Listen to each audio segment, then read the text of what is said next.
Well, here we are. Playing some Elite. Eating food because I got home late. It's traffic. It was like a nightmare. I don't even remember where the hell we are.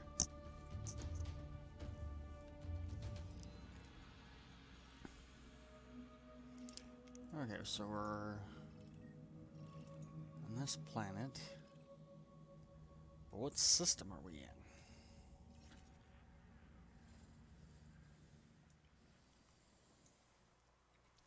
Ah, I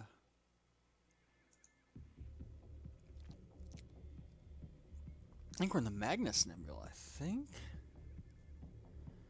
Hyperi-Bree, YQ-Z, Charlie 28, 339. Yeah, we're in the Magnus Nebula, but I want to go to. Can we plot a route here now? I still want to go to the Eos Nebula. That's the one I want to go to.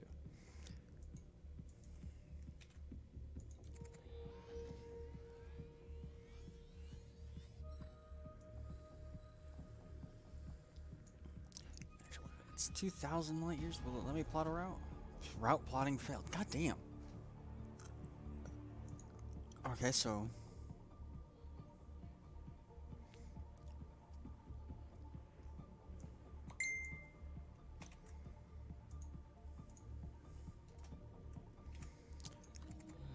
There we go. And tomorrow's Friday for you.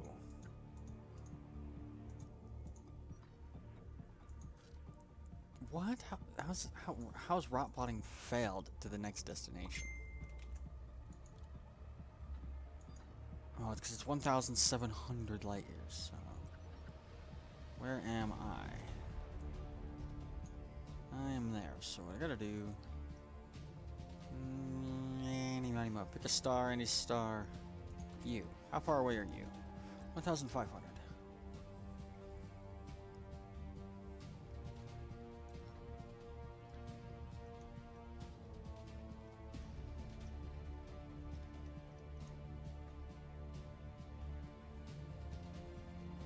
And pick a star, any star. That star. How far away are you? 600 light years. Okay, there we go. That is easily doable.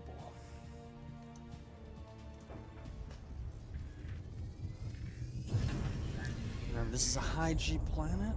Gears up.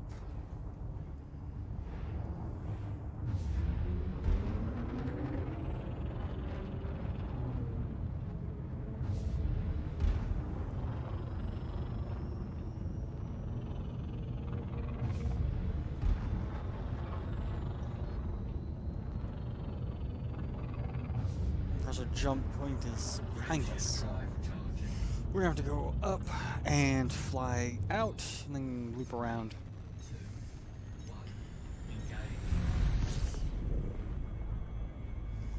Let's back to discovery mode, or analyst mode. There we go.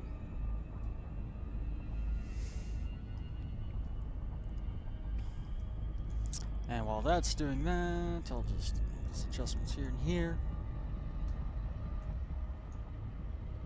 Testing. Talking, I'm talking. There we go.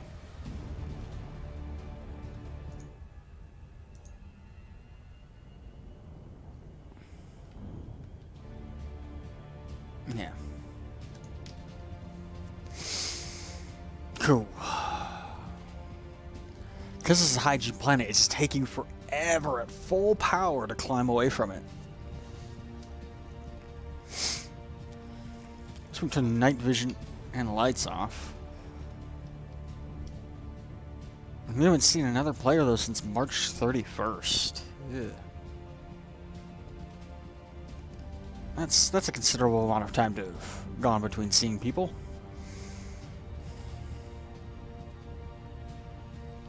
It seems now, well, it's only about it's about a week, yeah.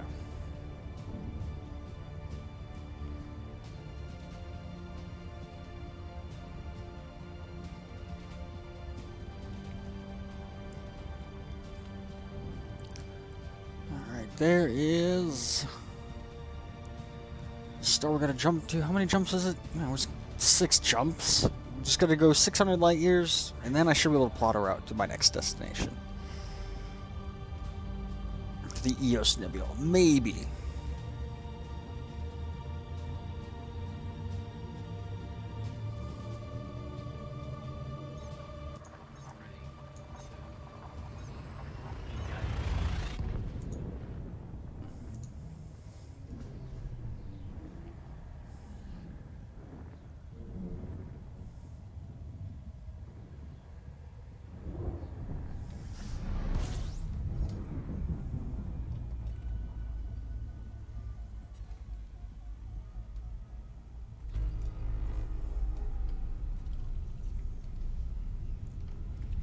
Neutron star, we can totally supercharge our FSD.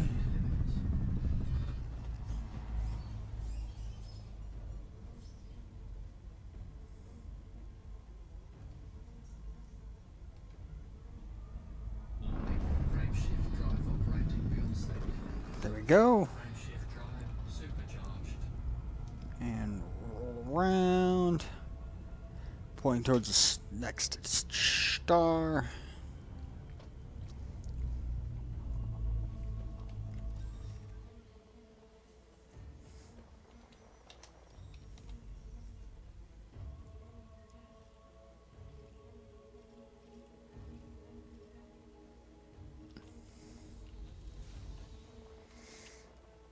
I bet you anything that guy just came in here, didn't scan everything, didn't see that other star somehow.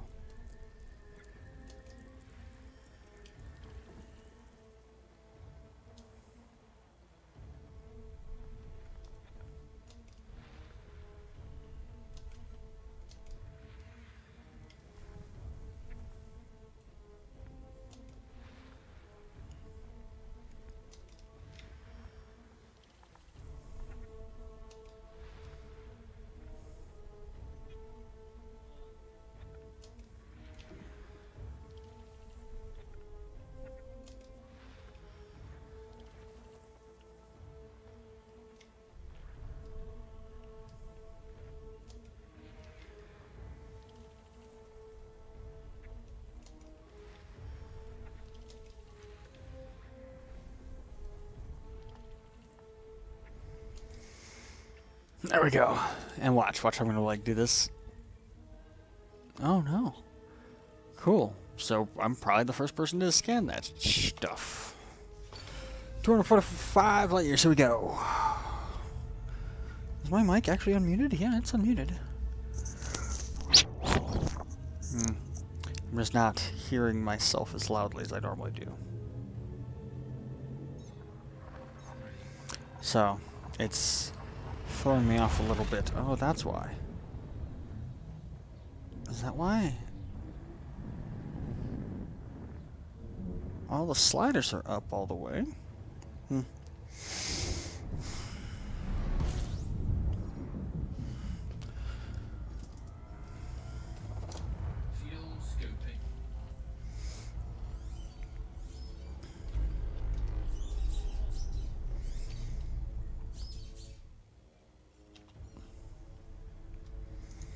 What I'm gonna do is, where's my EDSM? EDSM.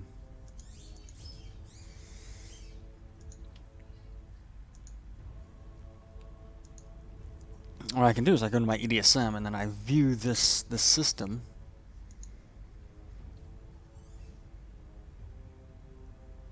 And yeah, only one ship's passed through here, so most likely I'm the first person to discover this system. So then we get to work to scanning.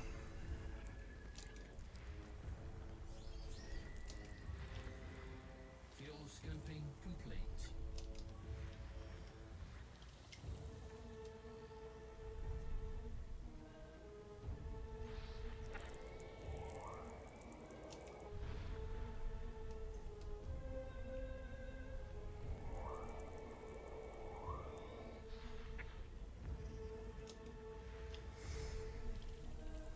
There's a gas giant here somewhere. There it is.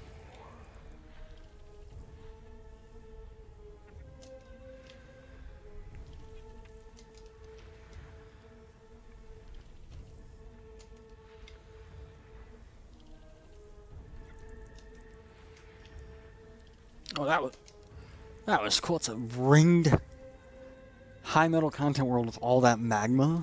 It's actually pretty badass.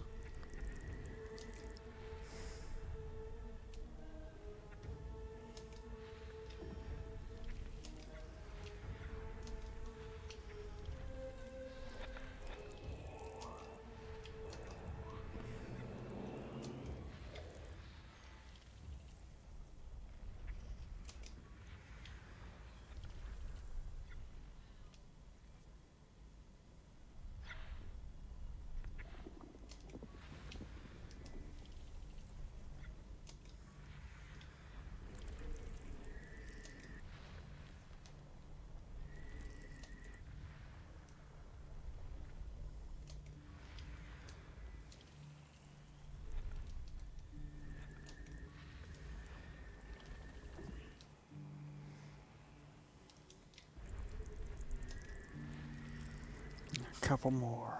Where are they?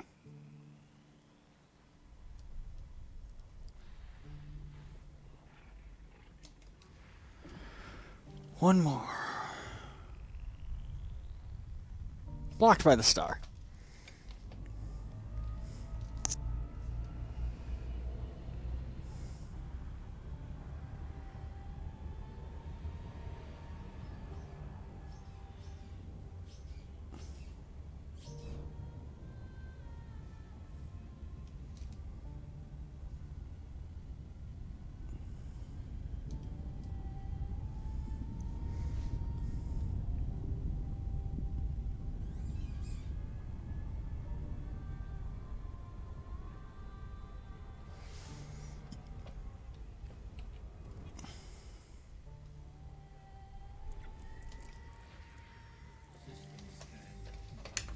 Alright, there we go.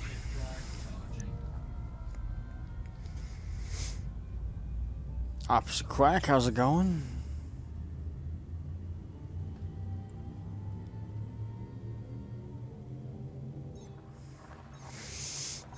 Just ripped ass.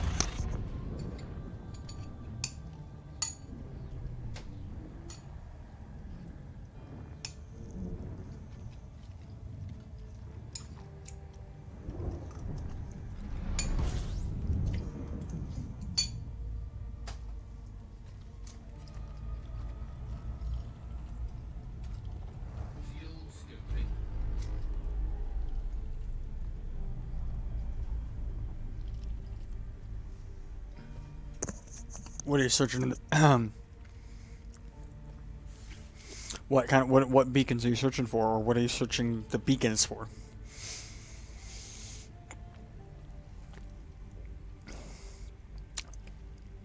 Now wait. Are you taking out pirates, or are you being a pirate?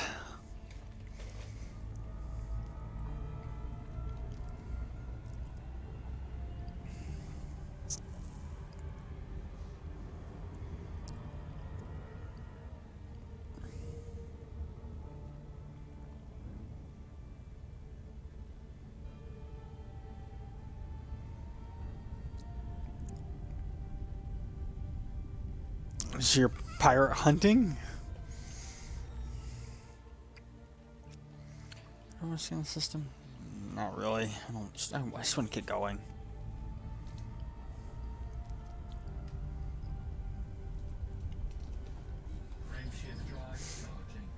You know, bait and switch type deal. They like, oh, you must have something valuable. Let's kill him, and then they interdict you. You're like, oh no! Eat lead. Oh wow, Streamlabs finally decides to fucking post that. Fuck you, Streamlabs. Where's the thing to turn that off? Oh, it's because... I don't know.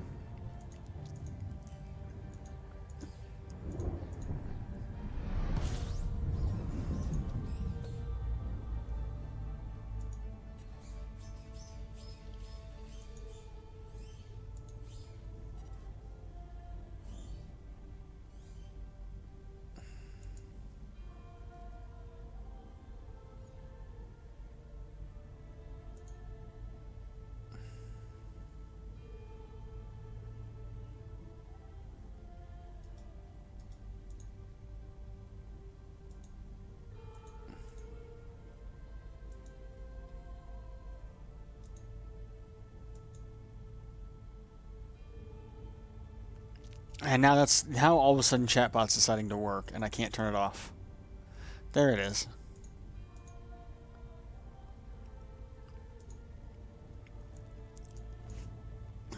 There.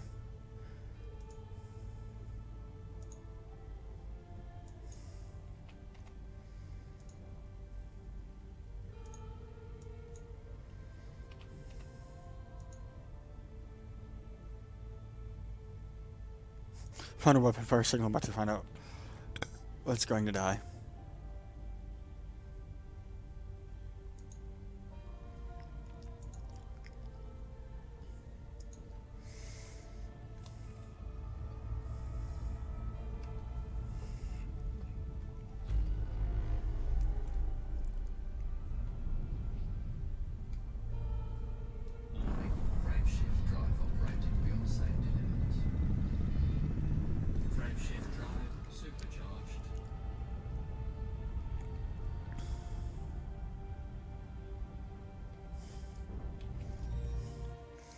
Only 3 bodies. Yeah, it's a small system. I'll scan it.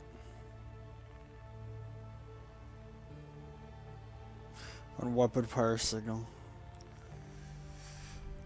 Go kill all the things.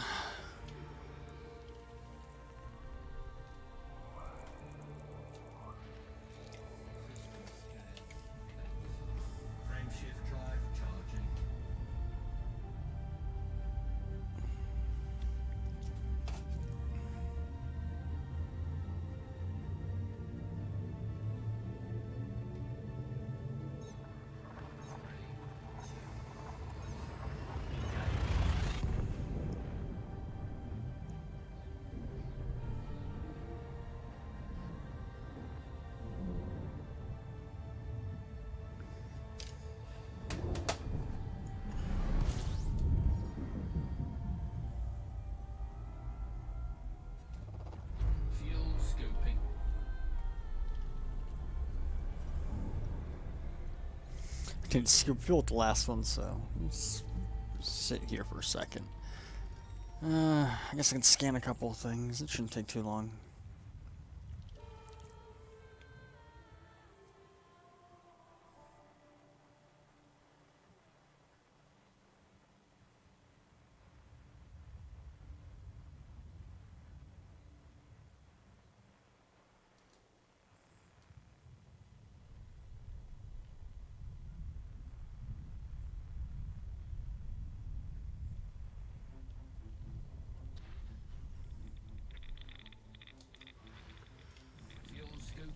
Asteroid cluster, but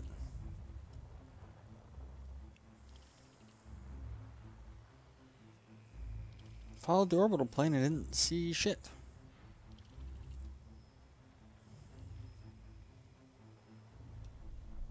Oh, because it's all orbiting this star.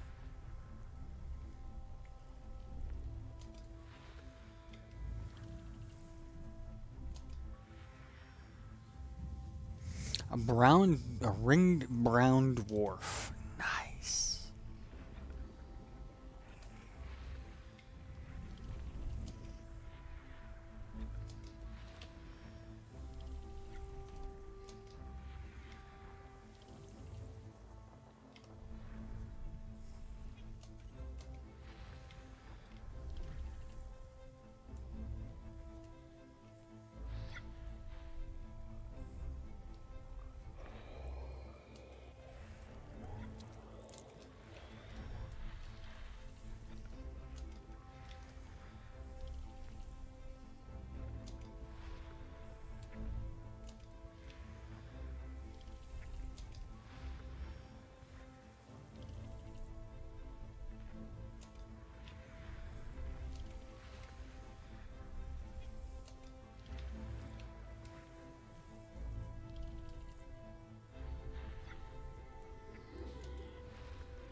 Cool. And everything. We got a full tank of fuel? No. Oh yeah, we do.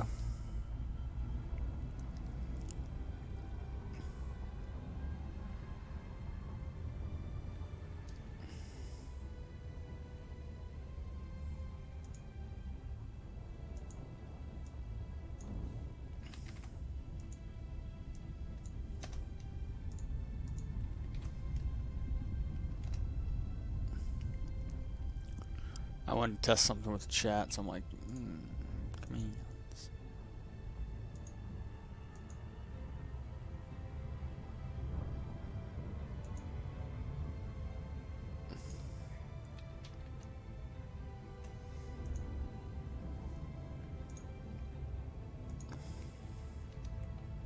Frameshift drive charging.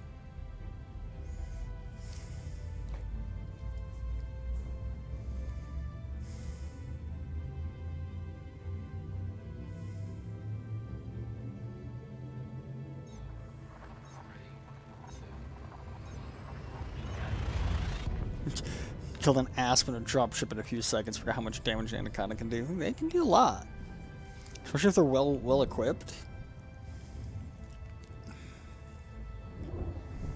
I just wish I, had more time and money in game to spend on building up an Explorer Conda for this. But I didn't. That I really do like the DBX. Fuel scooping complete.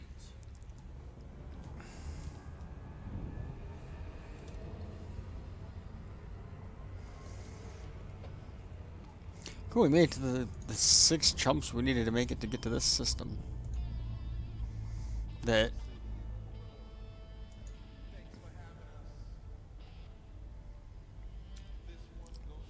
I'm probably the first, and probably will be the only ship that ever visits this system.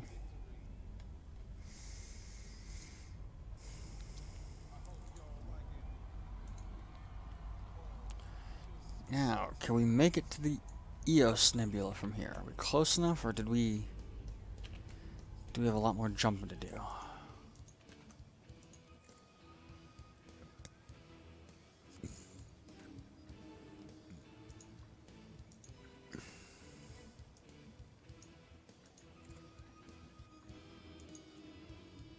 No, we still can't make it to there.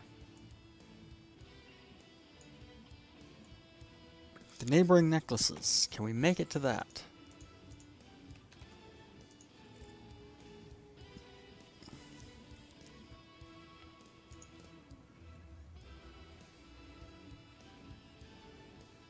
It's 1,099 light years.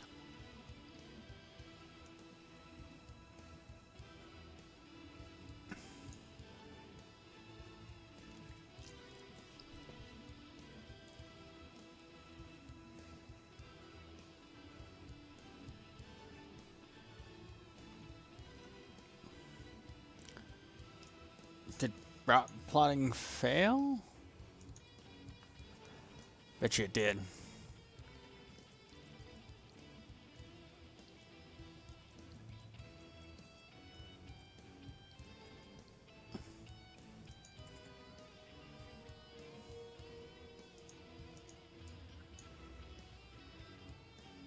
Requires unknown permit.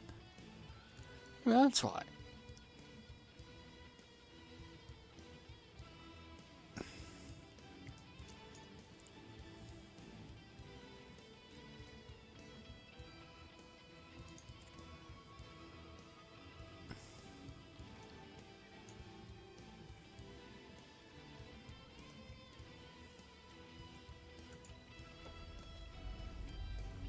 But we're stuck at 56% plotting route.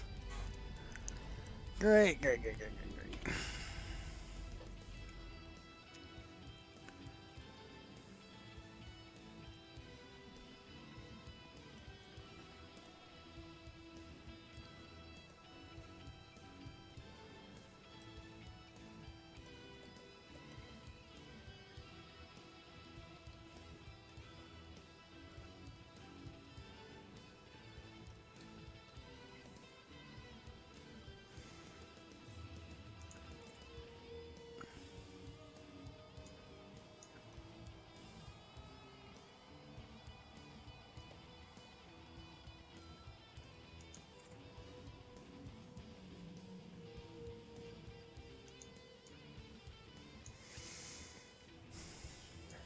Hmm.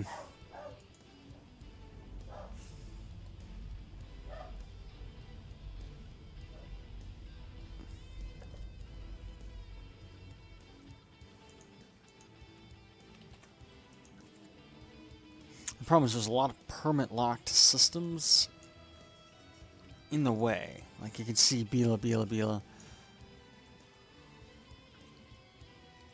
I wonder if I just go down.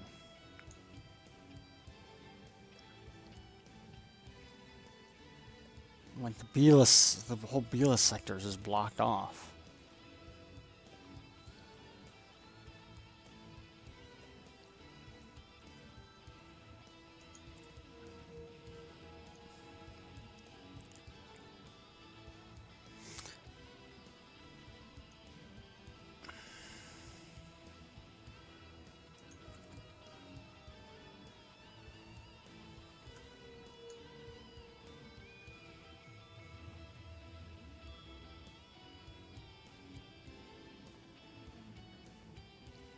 Let's plot a route over here.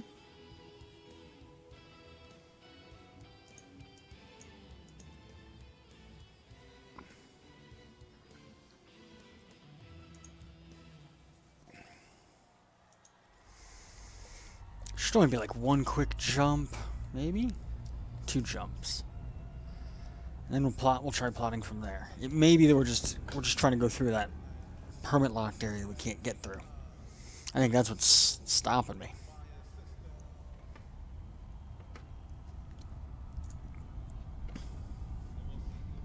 Frameshift drive charging. 200 light years, gotta go 130 light year jump, almost 40, and then be on our way.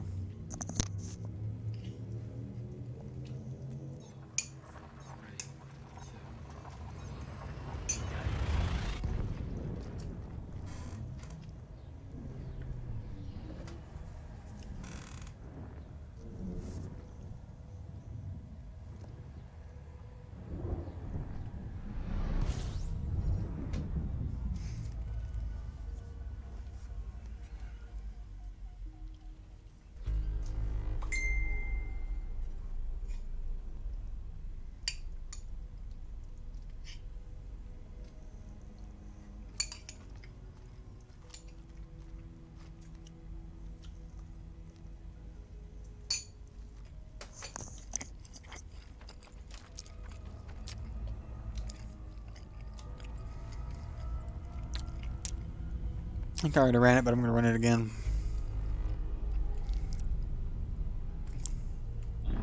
Frameshift drive operating beyond safety limits. Frameshift drive supercharged. That's my only problem with like exploration is they're permit locked systems, and sometimes you get stuck, like between 2 of them. And there was one permit locked system that I was jumping around, and I kept getting stuck because it wasn't a sphere; it was like this blob.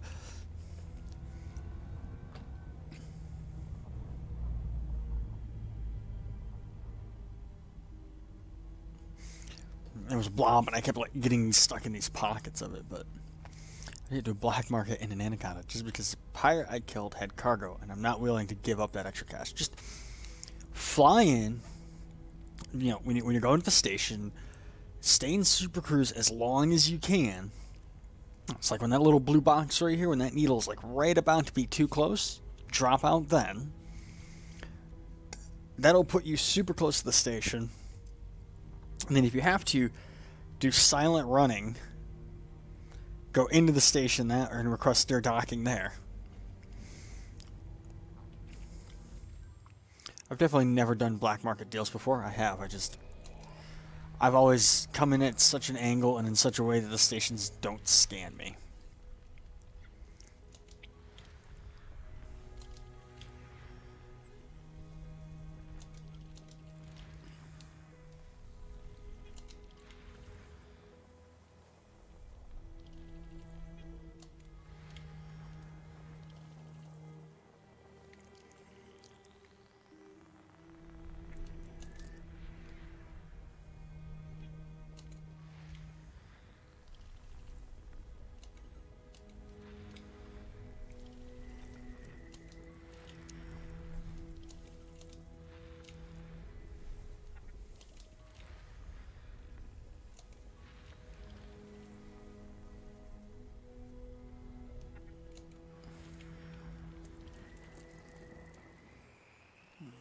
2 more. Where are you? Alright, only 1 more. Frame shift drive charging.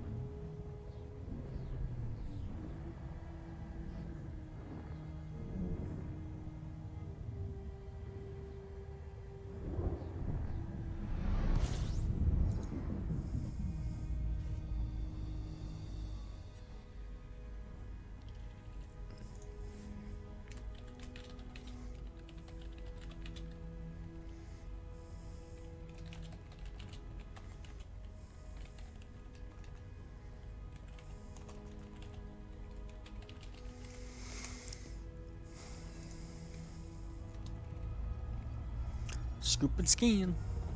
Fuel scooping.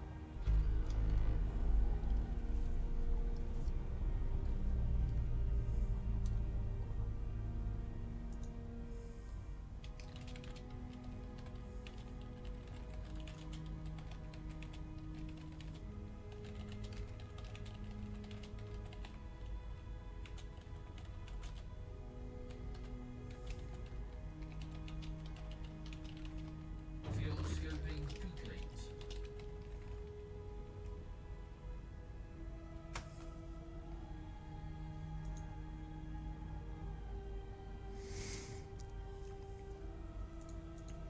Alright, galaxy map is G.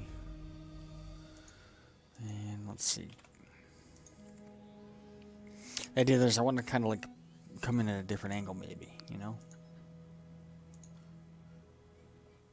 50%, 51, 53. I think it's getting stuck at a permanent lock system. I think that's what it is.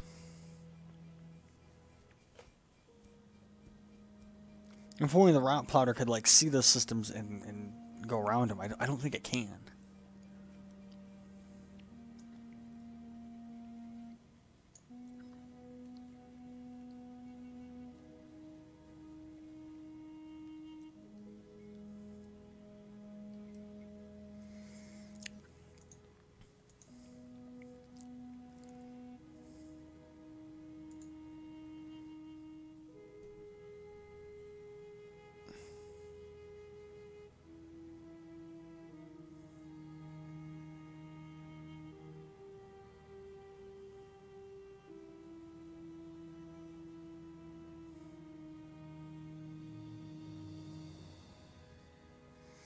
Okay, here we go. I found a thing that's basically a way to get around it. I think, I hope.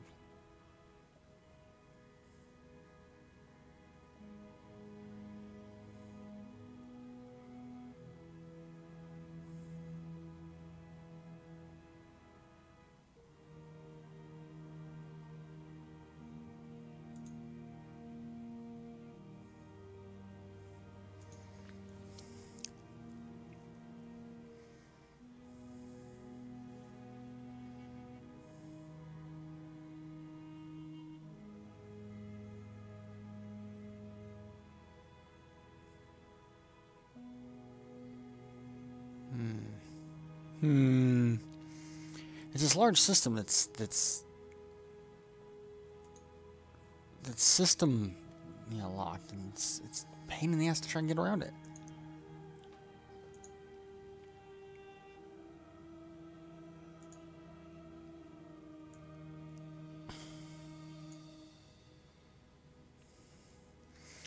Maybe. Where's this start in relation to where I'm at? There's that star. And I'm over there.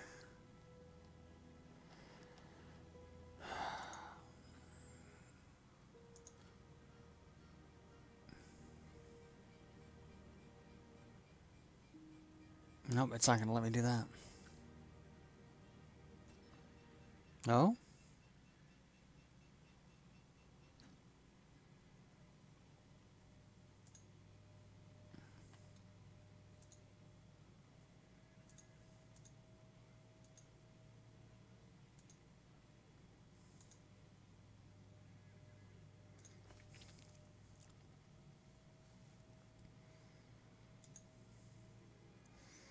Trying to figure out a way around this.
I'm reading EDSM about this. Apparently, this is the Thargoid Wall.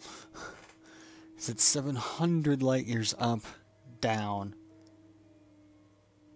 and several thousand light years wide and deep. Damn.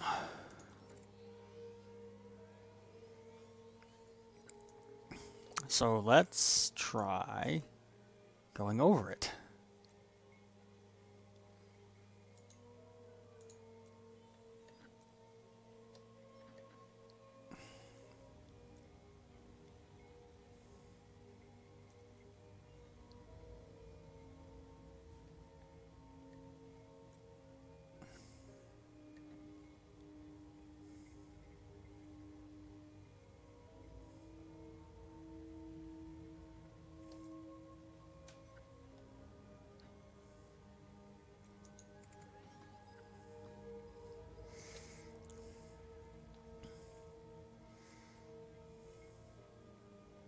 I think that's sufficiently high enough.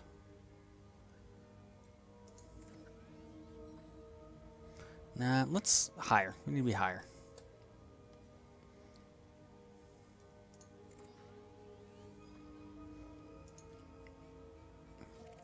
Yep, that's sufficiently high. That should be sufficiently high enough. I don't know. How many jumps is it? 9 jumps.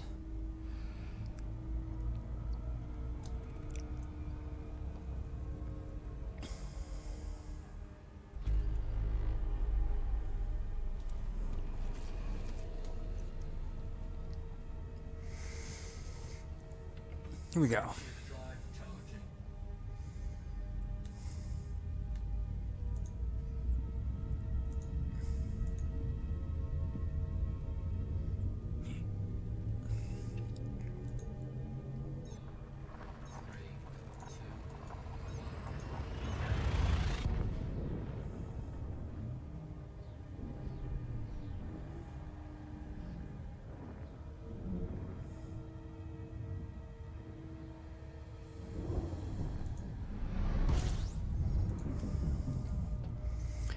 Neutron star.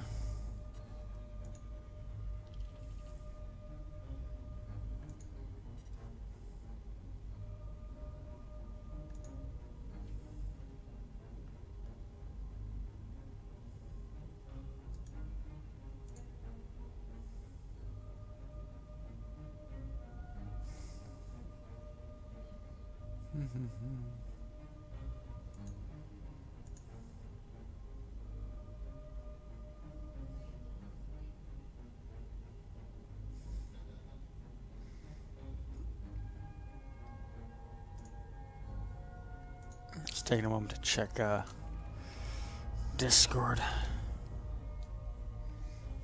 If you're on the pedals.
just finished my food I made when I got home, so. Frameshift drive charging.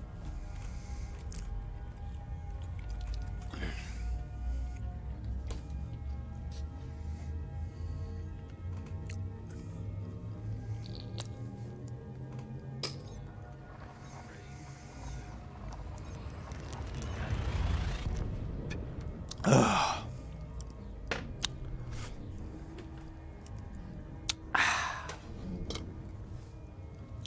Fuel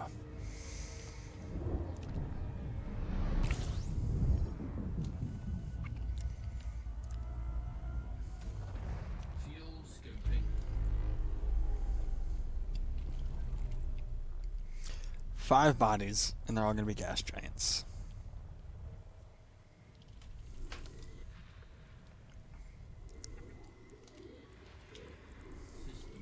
No, it was 1 gas giant. It's all stars. It's full of stars.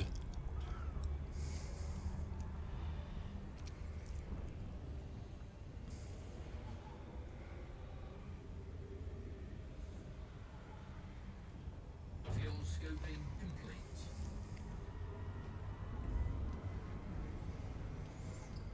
Stars no longer red. We can make that. We can make the jump.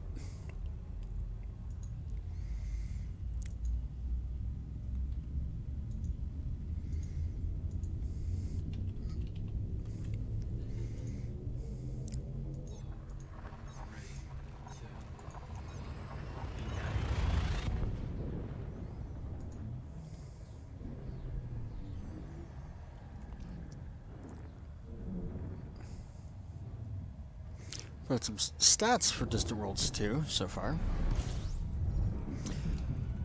3,448,348 jumps have been made so far. Total distance of all ships cumulatively. They've traveled 563,648,859 light years. Frameshift drive operating wheel sounded. Frameshift drive supercharged.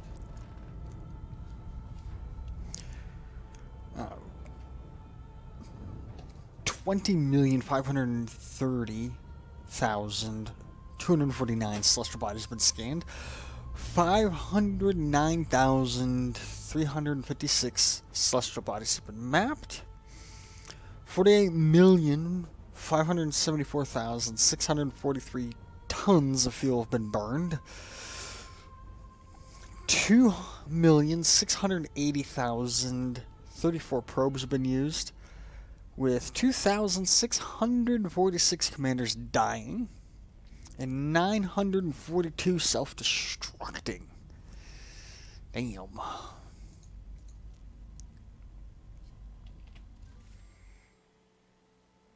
Scanners up.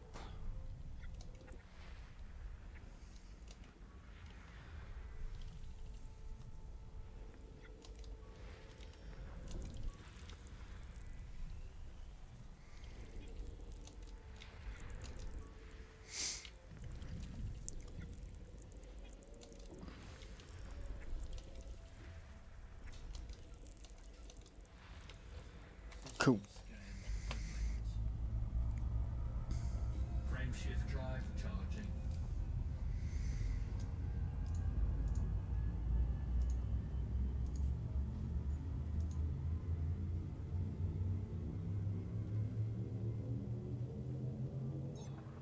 Three, two,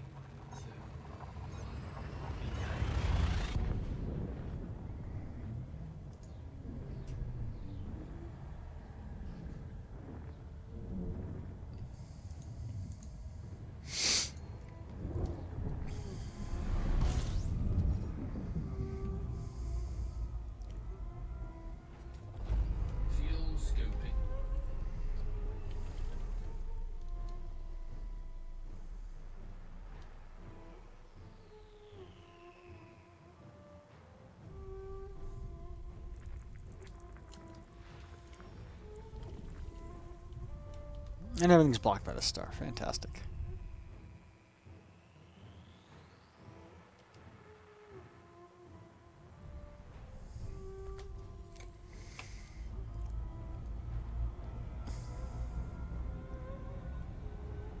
Fuel scoping complete.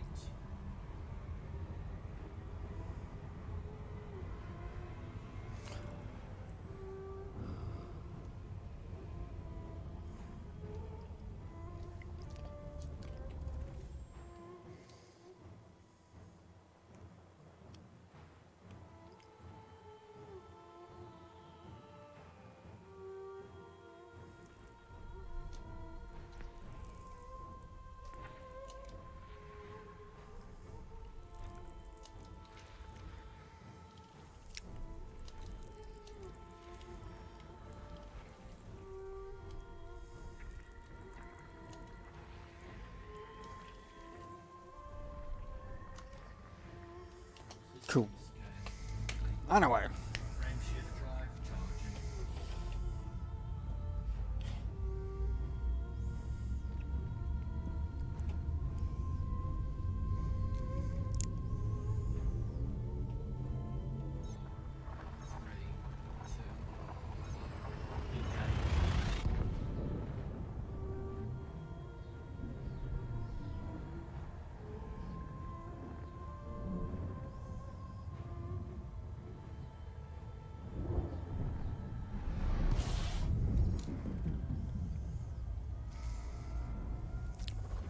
Fuel scoping.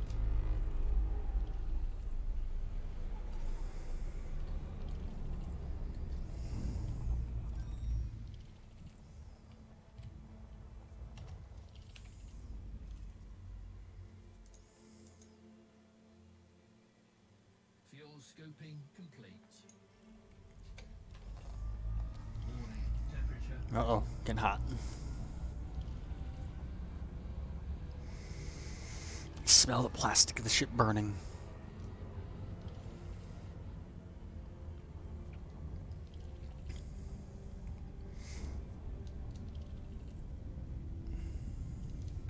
Frameshift drive charging.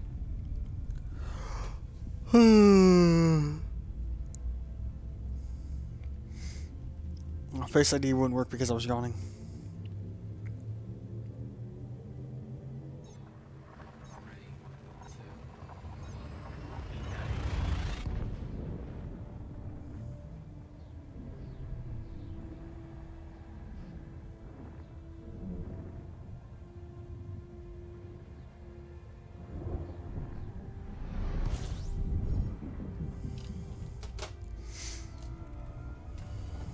Fuel scoping.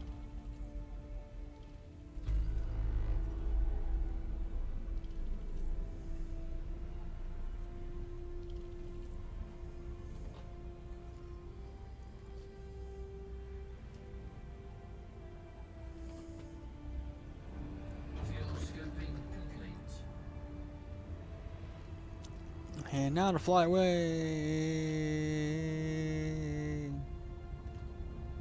Frameshift drive charging.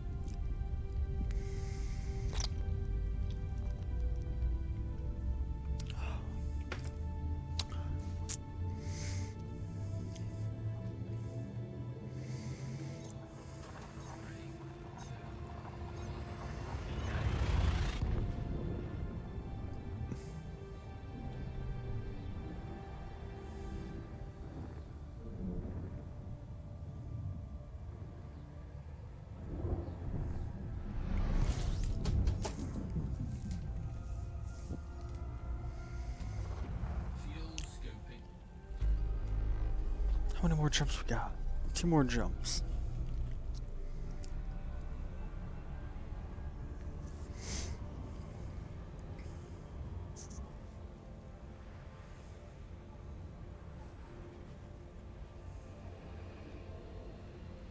Fuel scoping complete.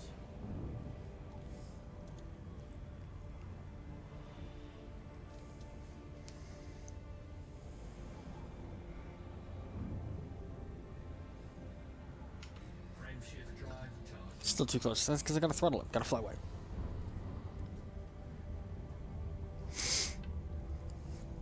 Wait for the ship heat to start coming down.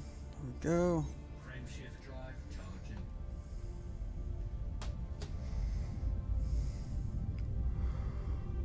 Whew.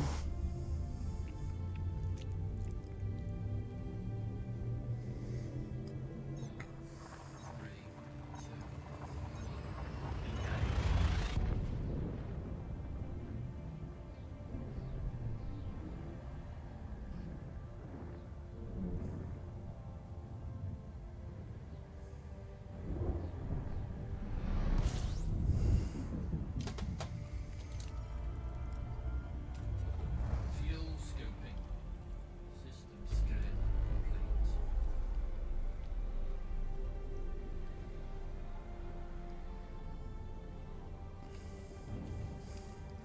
Fuel scoop disengaged. Frame shift drive charging.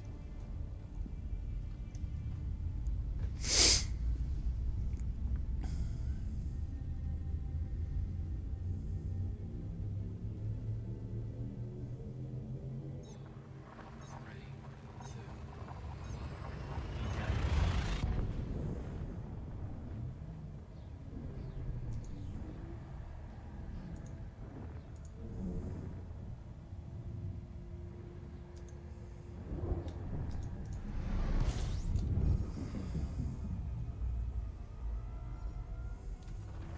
Fuel scoping. Let's see. So we started in that nebula there. Kind of zigzagged our way around. We gotta eventually go there, but that's the nebula I think we're trying to get to.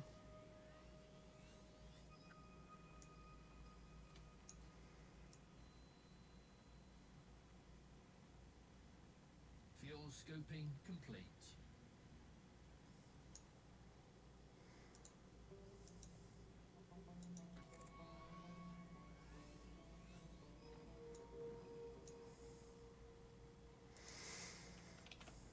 No, that's not the right one.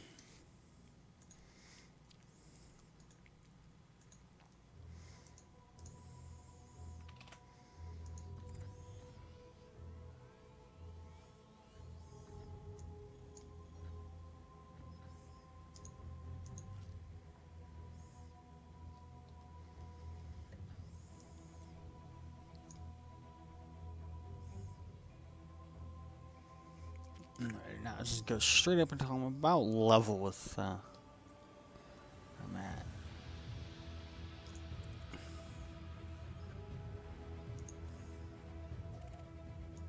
Cool. I think we figured it out. I think we figured out a way to get around this thing.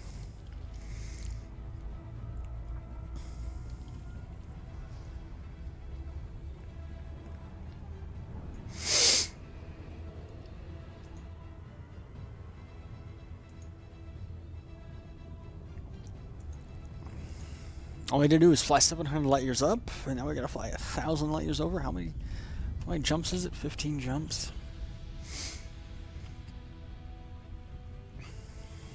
Frame shift drive charging. It only took an hour so far, and we're not even where we wanted to be. Ugh.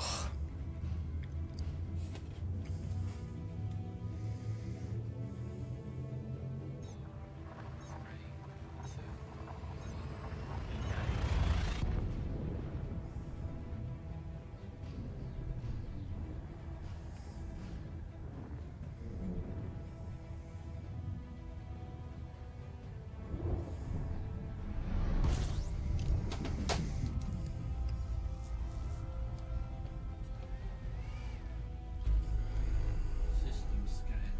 Alright, feet up. Warning, frame shift drive operating beyond safety limits.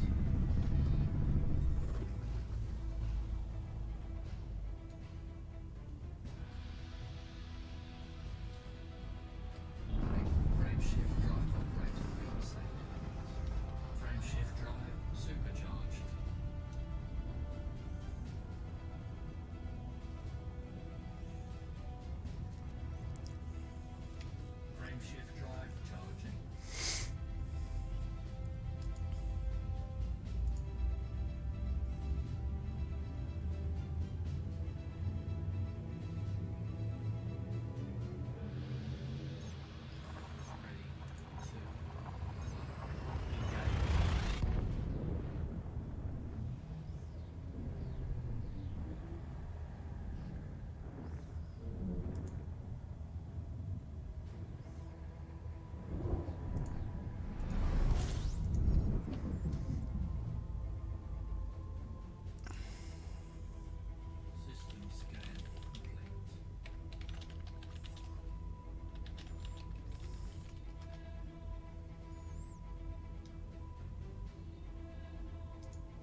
Any emails about things on my Steam wish list being on sale, and I'm like, cool, cool,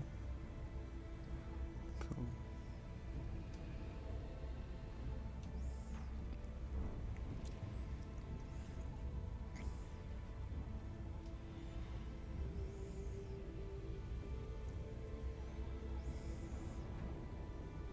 Field scoping complete.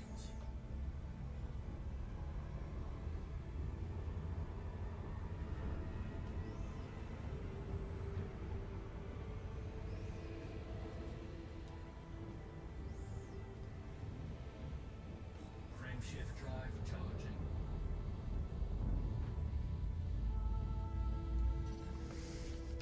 Frame shift drive. There we go. Like the ship just locked at 88% max thermal load. I'm like, no, son of a bitch.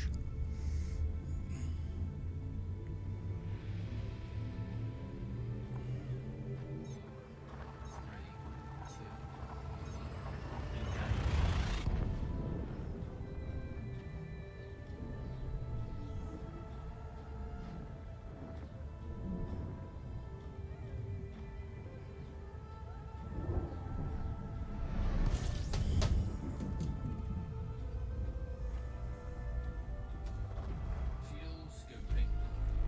System scan complete. 11 more jumps.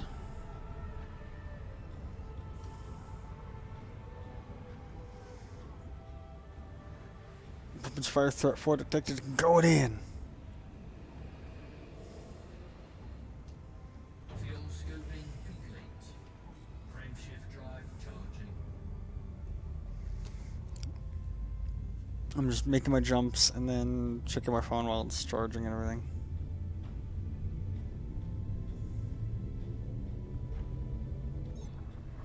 Three, two,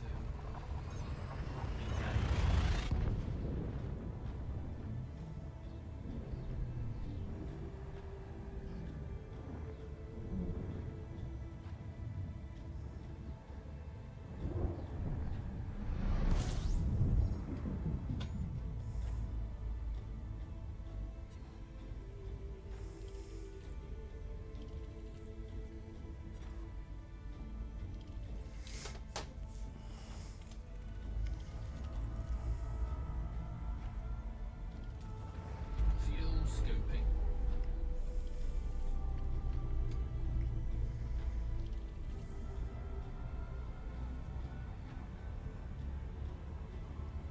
They're all clean. Bet you anything there was weapons fire and they killed off the pirates before you got there. Fuel scoping complete. Well, your sensor picked up something incorrect. You got a false reading on one of your sensors. Might want to go take it in and have it recalibrated. Frame shift drive charging. Break out the old calibration hammer. You fucking piece of shit sensor. Three,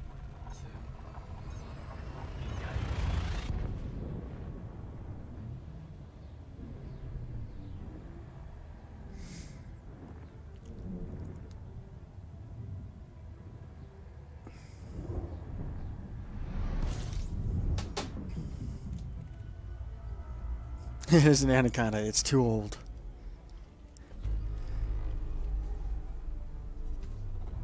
fuel scoping. And it's one of those ships that you're coming in for a landing, you know, and when they eventually add atmospheric landings, things just kind of fall off mid re-entry.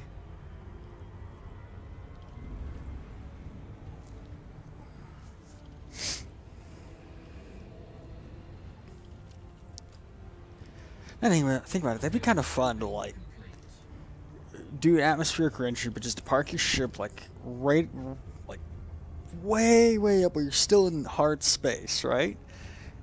Come out of super cruise, shut the engines off, and just let the ship fall all the way, and just as you're approaching the ground, fire the engines back up. Like, cool.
Let's see.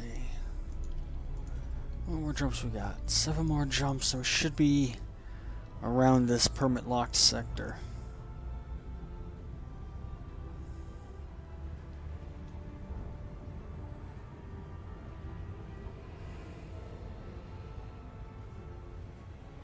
Fuel scoping complete. And of course, I need to get something like a rubber mat. I wonder if my mouse pad would work. I have an extra mouse pad. Where did that go? It's right here somewhere. Is it under my driving wheel? No. There's my book. Ah, here it is. I wonder. Ow! Because my joystick keeps sliding around on my desk. How do I put it on a mouse pad? Like...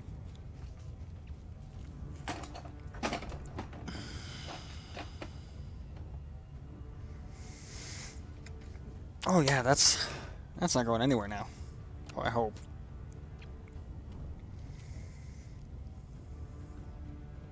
Frame shift drive charging. 7 more jumps. 7 more jumps and a drink of beer.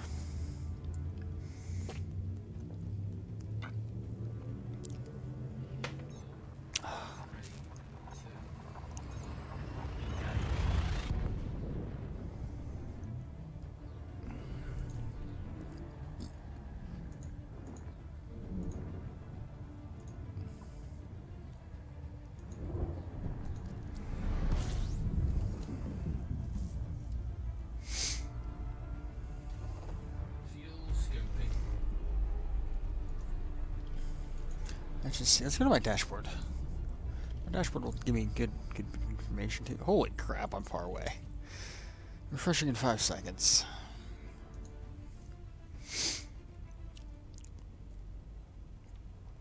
So I've made 989 hyperspace jumps. I did reset my EDSM page, so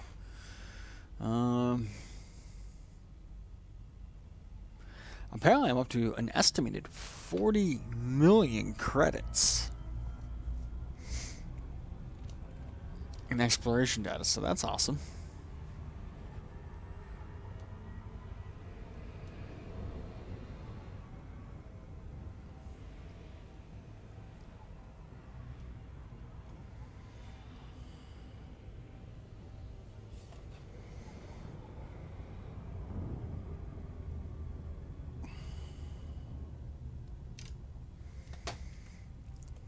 Yeah, what, 6 more jumps?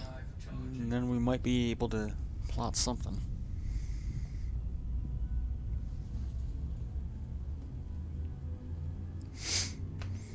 $40 million, and I'm sitting at what, 190 million?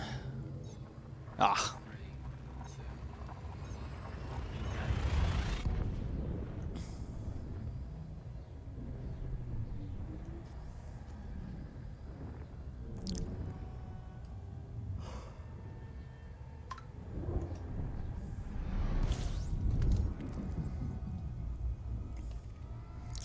$196 million? Fuel scoping.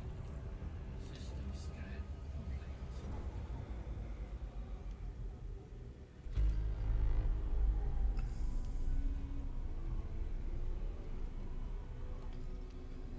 Five more jumps. Fuel scoping complete.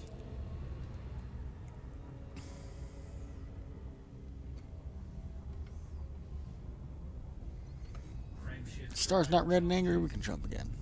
When I say the star's not red and angry, the little hologram right there, if that star is red or too close, then we'll cook our ship. But as soon as it's not red, we can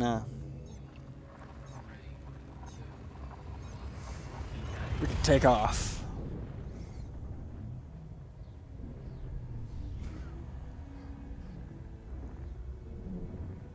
Fuel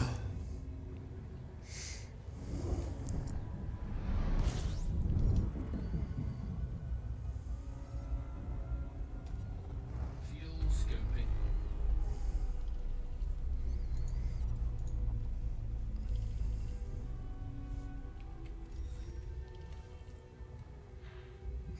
it's a small system. It shouldn't take too long to scan.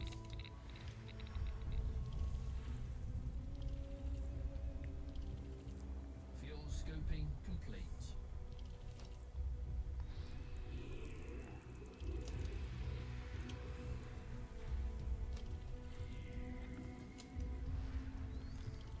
There's gas giant. And it's gonna have everything orbiting it. It's gonna have 7 moons, isn't it? 1, 2, 3,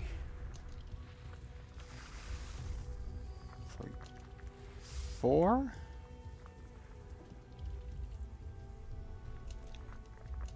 5.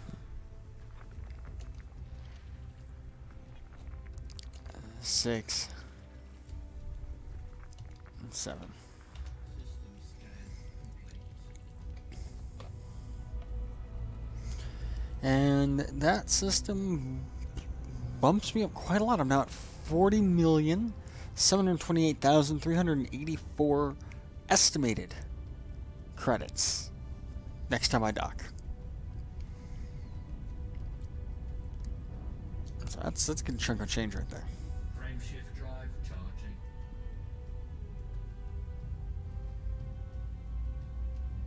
Max distance from start 36,004 light years. Max distance from Sol 36,504 light years. I'm currently exactly 22,000 light years from Colonia. So.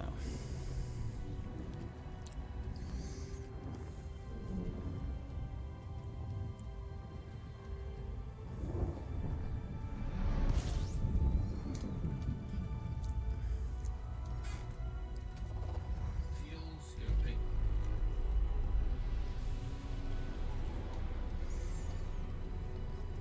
3 more jumps. I wonder how many other people hit that that sector and went, "Oh no, I can't get through," and are still just sitting there trying to figure out why they can't get through. I haven't really, Drive charging. so stupid. I haven't really been keeping tabs on the Discord much, so I don't see all the complaints people. That Discord, it's a new message every half a second.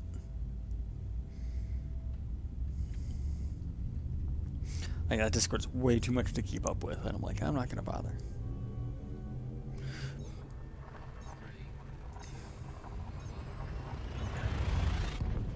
3, 2, 1. Ugh.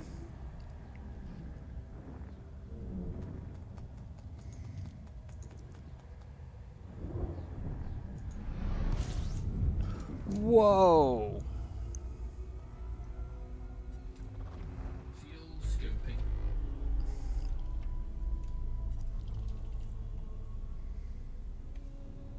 Sometimes you see cool things like that.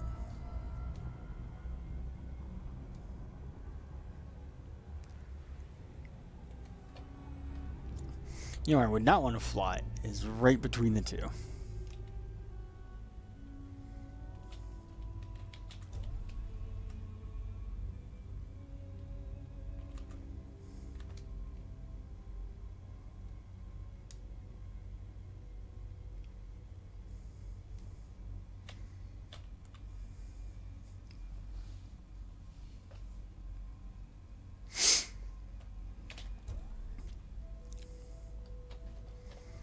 Let's just check the system up. I want to see how far from them they are.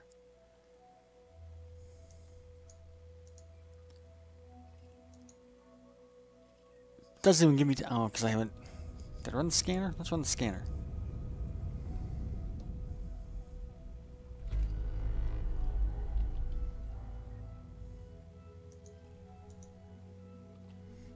Okay, so that's not going to work.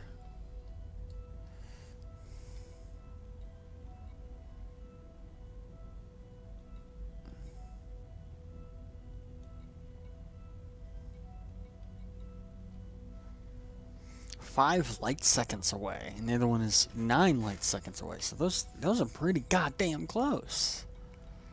Those are stupid close to each other. Frame shift drive charging. Anyways, on our way.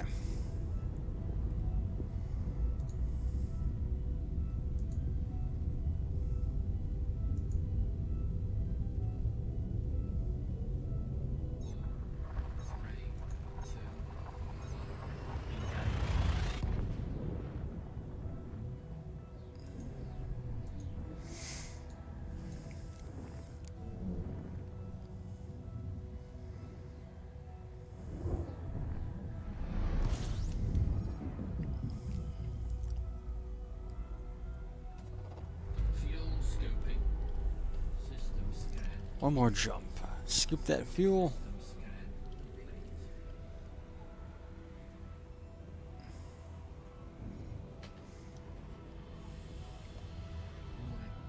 Oh no! Got too close. I forgot I turned the orbit lines off. And it's like, yeah.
Start bringing systems back online as they get repaired.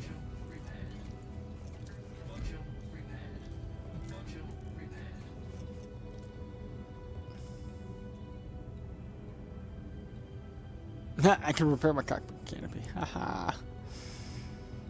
Nah, that's good enough. Can we repair this? We could repair the auto field maintenance units. Since I have two of them, they can repair each other.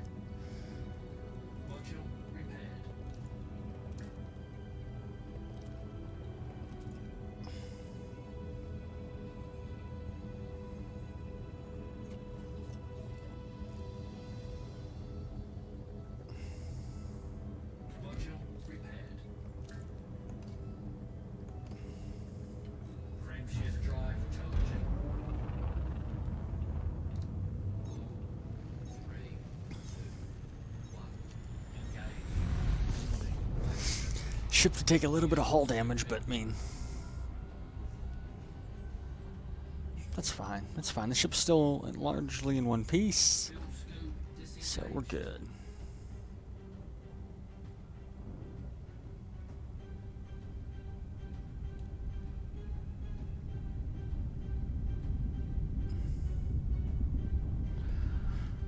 One more jump, and then we can try and plot a route to our destination. For the one of the destinations we're going to get to tonight.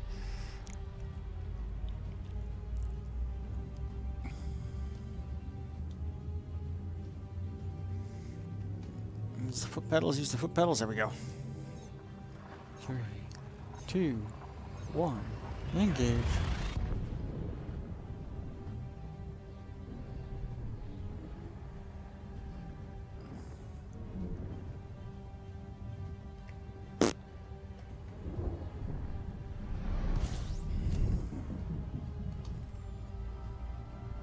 Oh, we got one more jump. Oh no, we're here.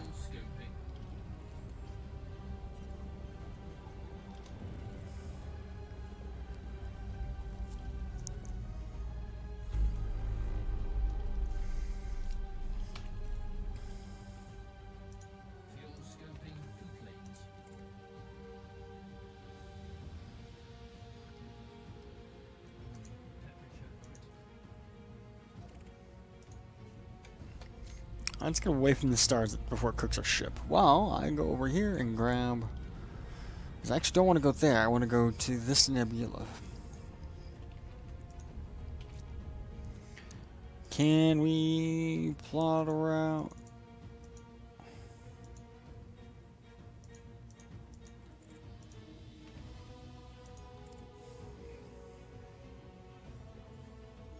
Can I plot a route to this nebula? And actually, what I want to do is I want to plot a route to this star.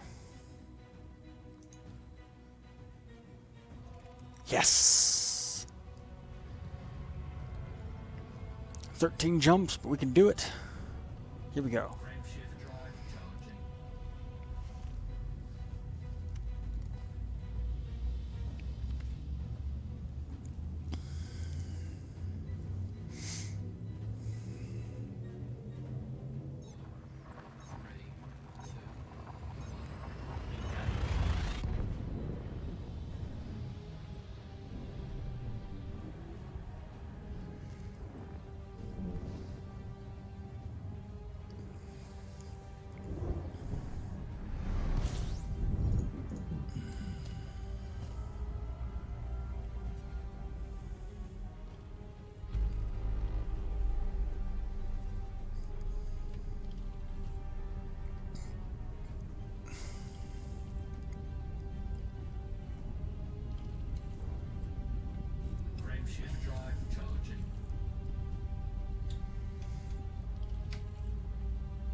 I swear my drawer out from my desk comes out, but instead of coming out like this, it comes out like this. Like, yeah, it would be, well, yeah, it's like this. Because, no, yeah, it comes out, like, one end comes out further than the other, I swear. Bet you there's like a screw that if I took out, it would work just fine. Whatever. Fuel scooping.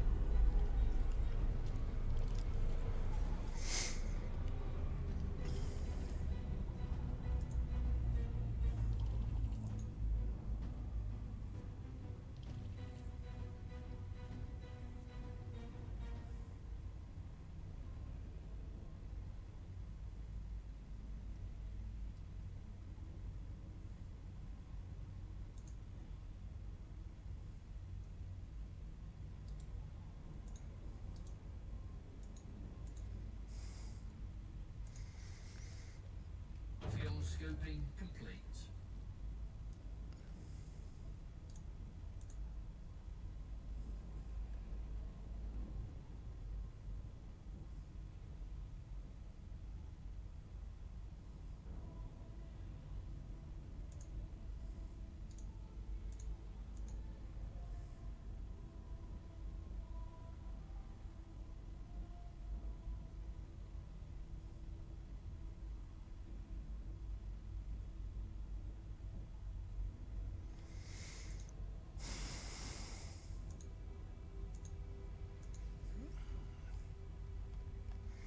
Just taking a moment to poke around on Discord, so nothing new.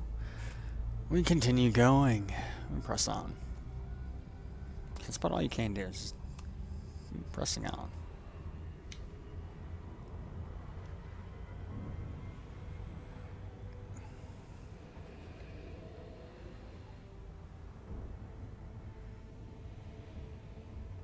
Frame shift drive charging.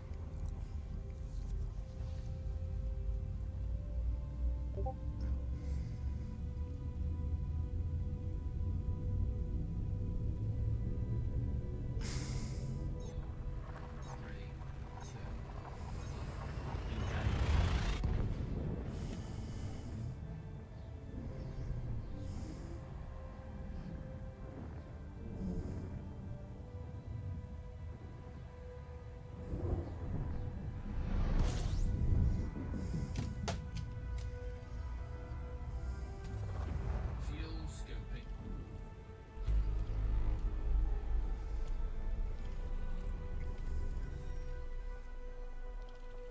8 bodies, it's a small, that store's really close.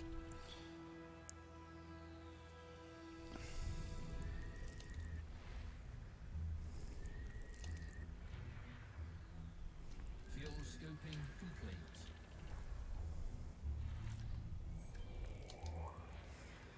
System scan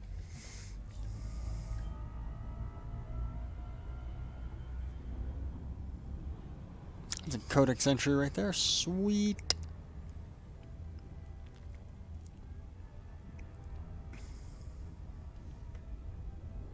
frame shift drive charging. That's what's cool, is I find the codex entries, I can turn them in, and then, like, everyone in the world will see that codex entry. Like, oh, we should, maybe they'll go out and find it. 3, 2,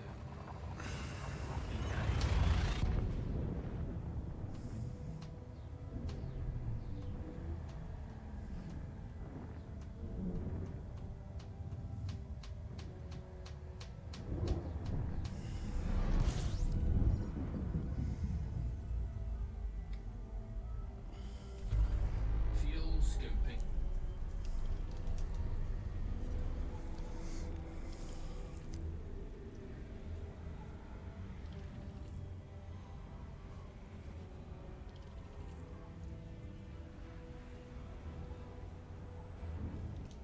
Is my night vision on? Scooping complete. I had night vision on the whole time. Don't need it on, but it was on. 9 more jumps, here we go. Drive charging.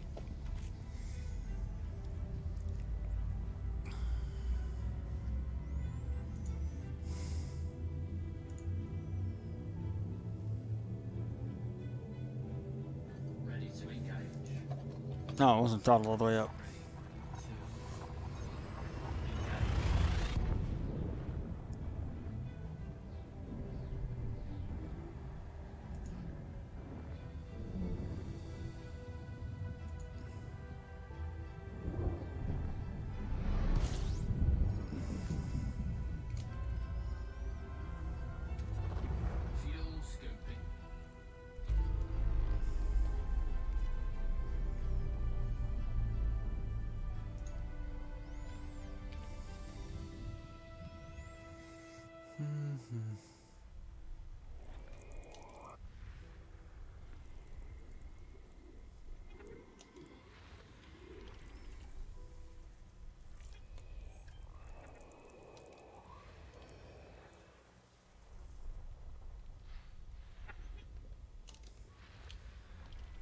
Fuel scooping complete. Wait, what was that?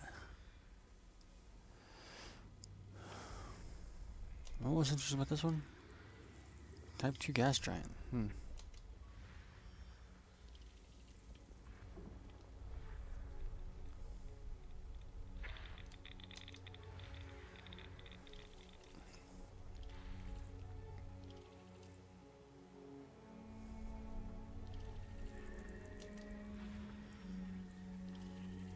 Looks like Mars, but with a ring.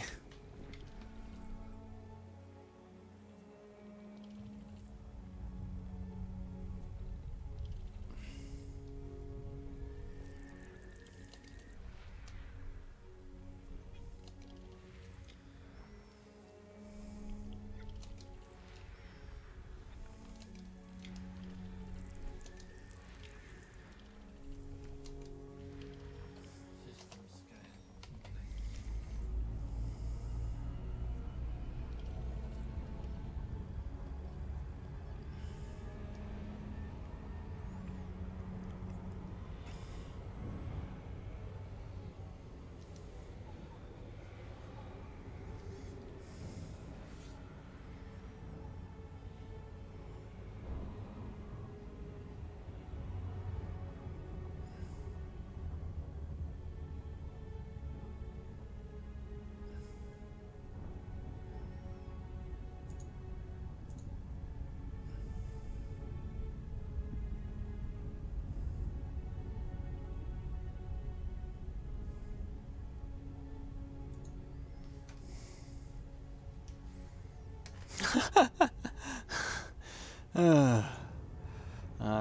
Just while we're speeding away, I was reading a meme, and it's like, if you're from Detroit, and each time it says it, it's like zooming out and out further away from Detroit itself, and then one of them is like all of the state of Ohio. It's like, if you say you're from Detroit, it's like you've achieved godhood.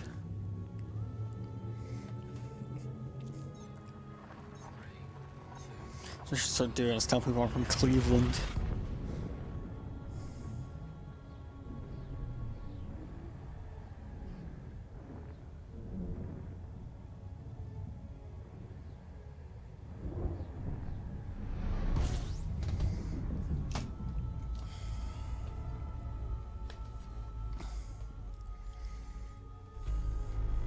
System scan complete. Here we go into this checkout. Cut power. Operating beyond safety limits. Frameshift. Power out of it.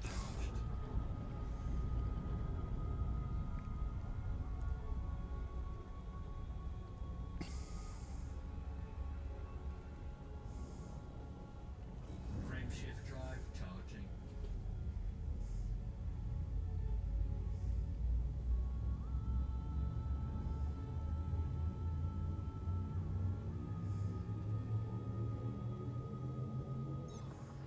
Three, two, one. Engage.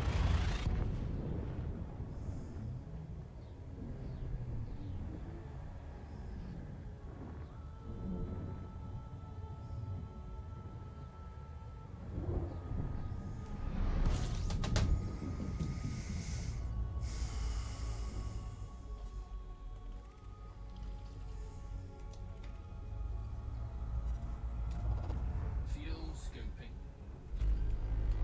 System scan complete. System scan complete.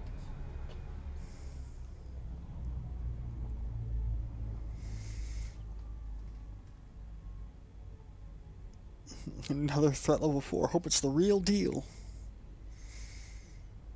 Jump in there, get it, get some.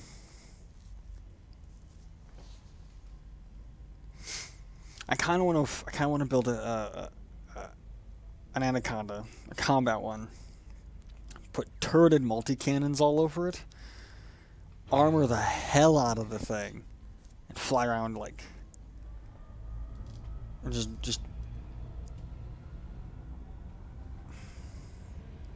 I'm confident I killed a master FDL in 20 seconds. I don't have that high of a combat rank, so I don't know.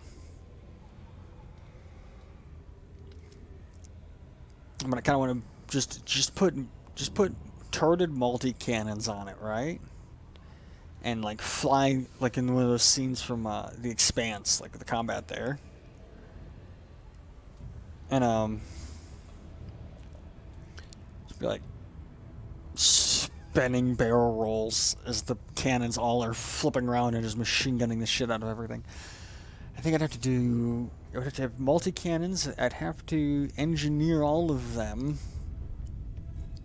for like high capacity magazines or high damage or something.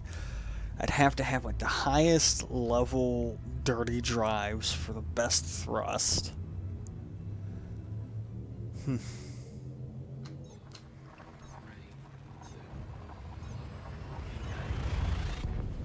I don't know.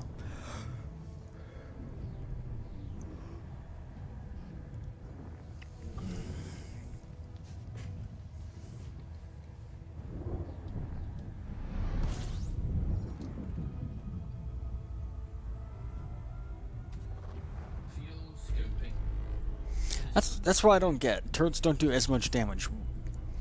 It's a bullet. A bullet's damage isn't determined by the mount that the gun is fired out of, is on.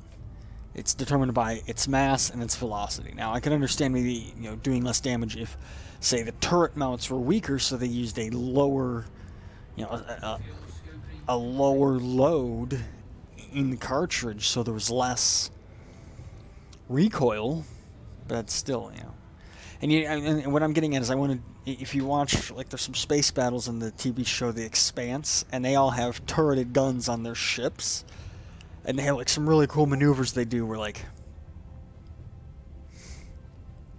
there's some really cool maneuvers where, like,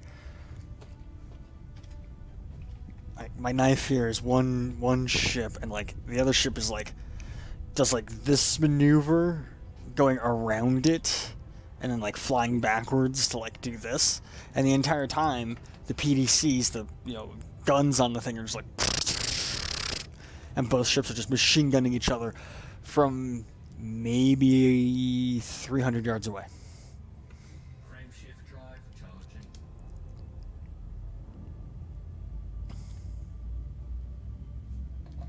Now, I don't want to like be in voice chat or anything right now. I just like kind of in a shitty mood, and I'm just barely hanging in there right now.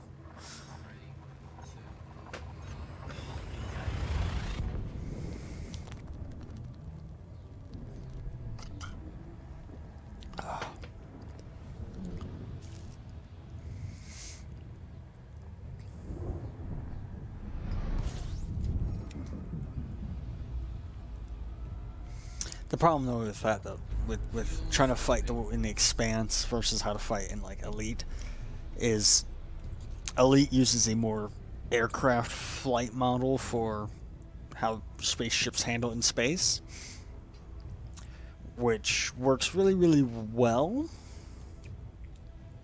The Expanse uses a more Newtonian system, which is kind of the flight model that Star Citizen has, or even actually more closely to Kerbal Space Program, where like like thruster and stuff. You're not just powering your ship forward like this. You're flying forward, but your ship is like this. Basically, they fly with flight assist off 100% of the time. But yeah, it's a really good show. I like it. Whoa. Yeah, kind of like Battlestar Galactica.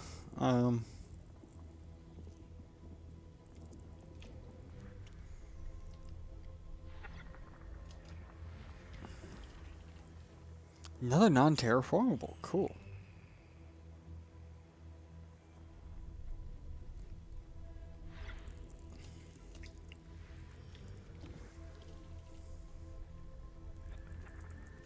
Although Battlestar Galactica still had, they still retained some aspects of how their ships still flew like an airplane would fly, in that their engines were on, they were moving forward. they could flip around backwards in machine gun or pivot like this, but they still were flying like you would see an airplane, and that's how a lot of space games, you know. And I actually prefer that. I've played Kerbal Space Program, and the Newtonian physics of trying to fly a ship is that's an Earth-like world. That's an Earth-like world. We gotta go map that. We gotta go shoot probes at that thing.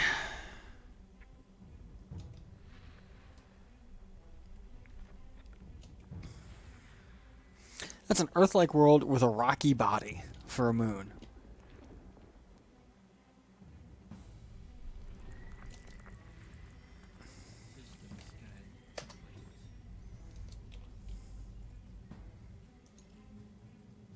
Suitable for water-based life. Oh, and you can land on its rocky body.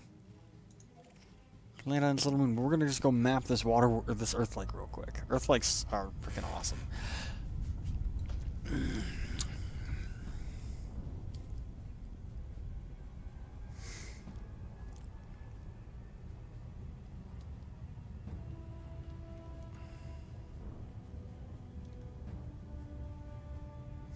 There's a weird bit of slump in my stick. I'm not liking it. But no, having like the flight model for your ships in video games be something that's more airplane inspired is going to oh boy, slow down, is going to make for a better, more intuitive experience for players who aren't quite familiar with how, you know, spacecraft actually maneuver and fly.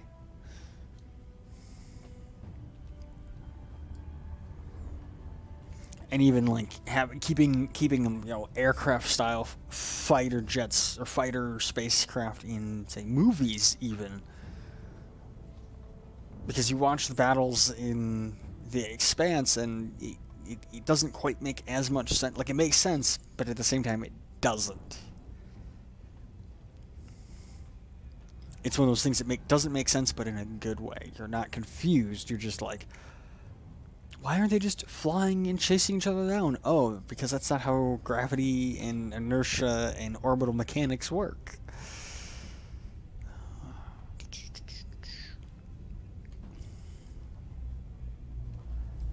Alright, let's see. We got 7 probes to hit this thing. 1 there.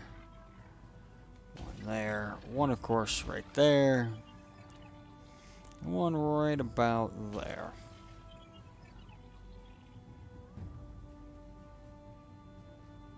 Yeah, Asteroid, that's an old school arcade game. But that's also only playing in 2 of the 3 dimensions. You gotta remember, space is 3-dimensional. Your ship can go forward, backwards, left, right, up, down.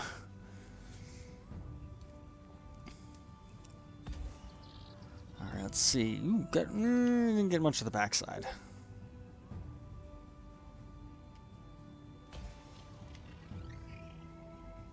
I think that one I launched over here landed right there. Like, hooked all the way around the other side of the planet.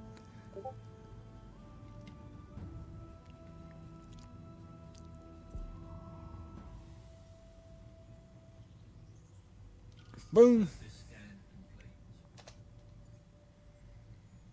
Now, where's its moon? I want to map its moon as well.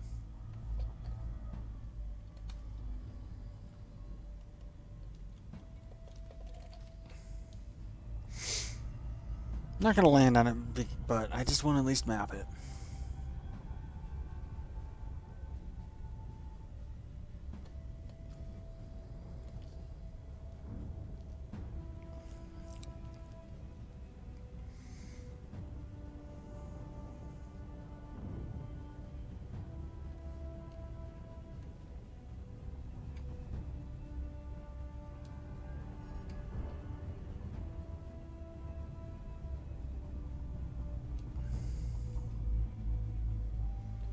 Zoom in, make sure I can actually hit this damn thing.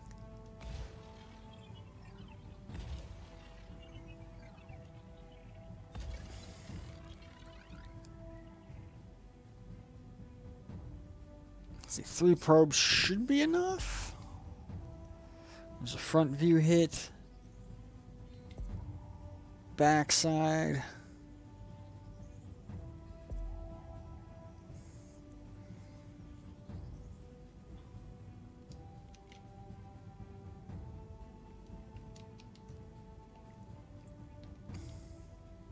I'm actually too far away to really see, so I'm just kind of guessing.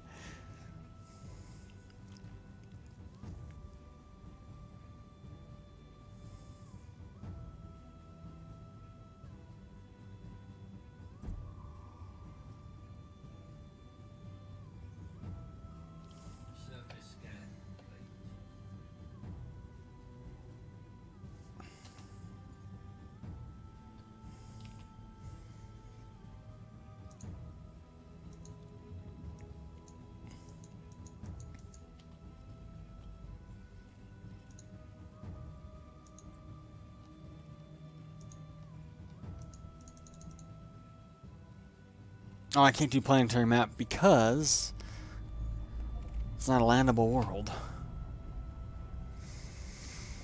Cool, here we go. 4 more jumps. And then we take some cool screenshots and then be on our way to the waypoint.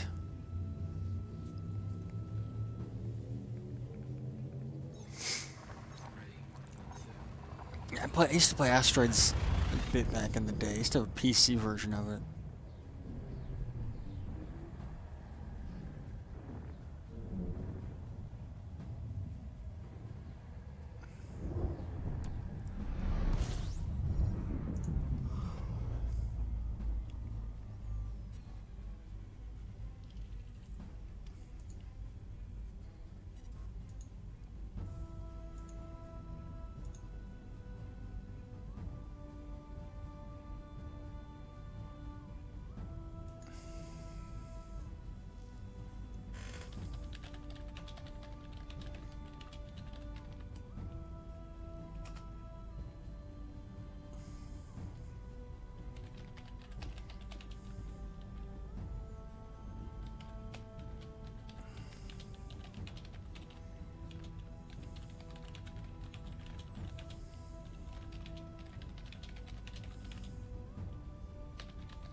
There's a little bit of a conversation on physics going on in one of my discords, and they're like, if you put helium inside of a compressed cylinder, it gets lighter. And it's like, no, it doesn't. It actually gets heavier.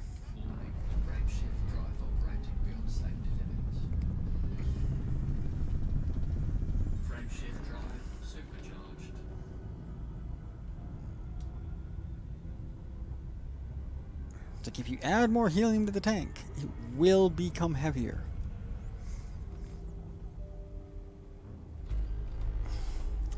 My 3 bodies? Yeah, the hell, it doesn't matter. It doesn't hurt to scan the system real quick. Should take a minute, maybe.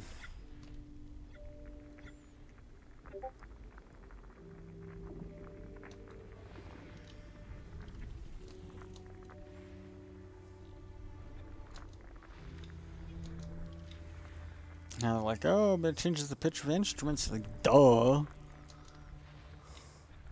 That's physics for you.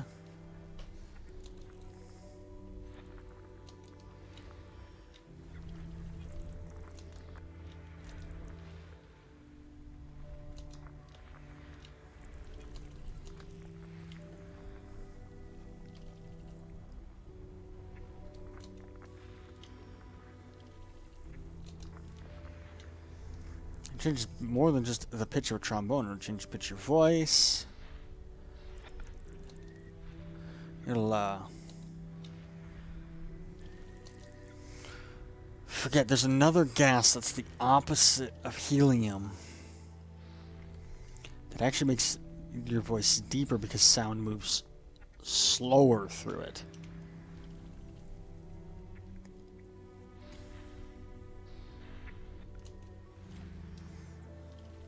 And there's actually some pretty interesting quirks. You can actually, because sound moves faster through helium than it does through air.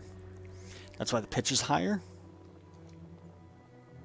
No, it wasn't argon. You don't want to breathe argon. It was something with a B. It was like Borgon or something like that. I forget exactly what one it is, but because sound moves faster through helium, the speed of sound is higher. If you fill a gun with helium, you put helium in front of the bullet, and then you put helium behind the bullet, and then you have your explosion in there, the bullet will actually come out going faster.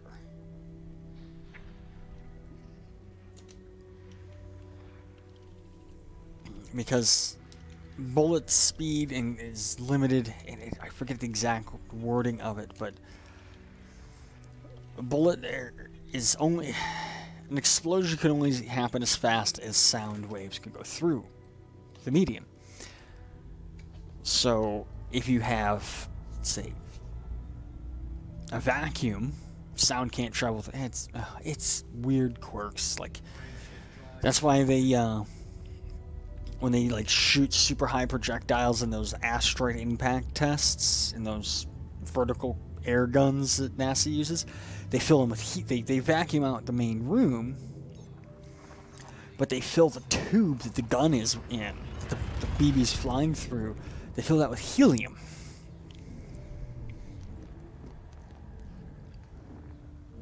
Because then the BB actually can go faster than,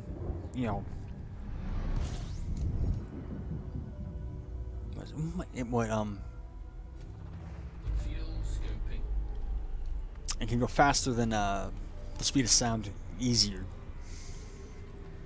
And then you have helium also has the advantage of being an inert gas. And since it's lighter than air, what they'll do is they'll put helium tanks, they'll put liquid helium tanks in rocket engines, and they'll actually put them inside the cryogenic tanks. And what they'll do is, when the turbopumps kick on, the liquid helium, there's a lot of it. A bucket of liquid helium weighs a lot, but it's also really, really cold. That liquid helium is pumped into the fuel, immediately boils into helium gas, filling up the empty space from the fuel, and actually helps push the fuel down and keep the chamber that the fuel is in inert, so there's no oxygen in there, so it's less likely to explode. And that's what caused that one Falcon 9 rocket, I think it was like 2 years ago, to blow up, is one of those cryogenic helium tanks, which they put at the bottom of the liquid oxygen tank, it broke loose, and just because of the buoyancy difference between the two chemicals, the two gases, or I guess the two liquids, that tank actually shot through the top of the liquid oxygen tank.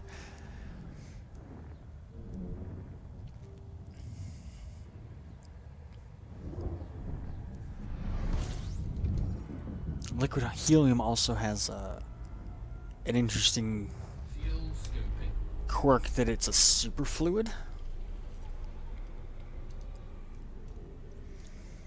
So if you think of, different fluids, they have stickinesses to them.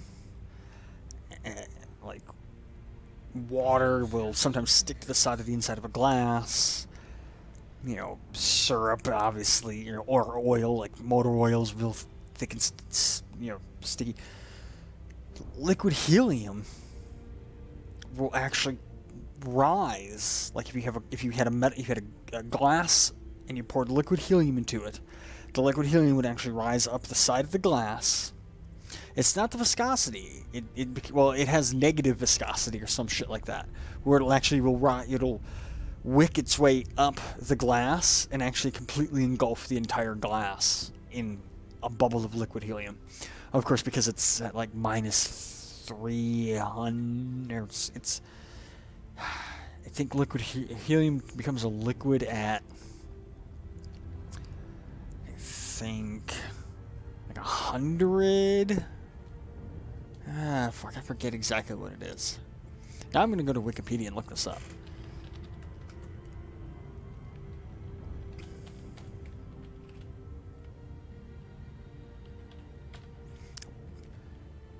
I want to look up helium's.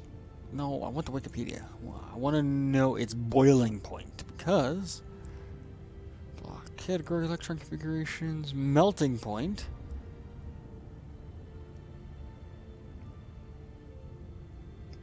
Boiling point is 4 degrees Kelvin, which means at below 4.22 degrees Kelvin, it is a liquid. You get it above that, it becomes a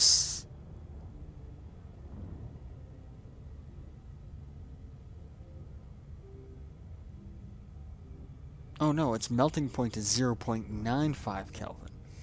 The melting point of a substance is the temperature at which it changes state from solid to liquid. The melting point, the solid and liquid phase exist in equilibrium. The melting point of a...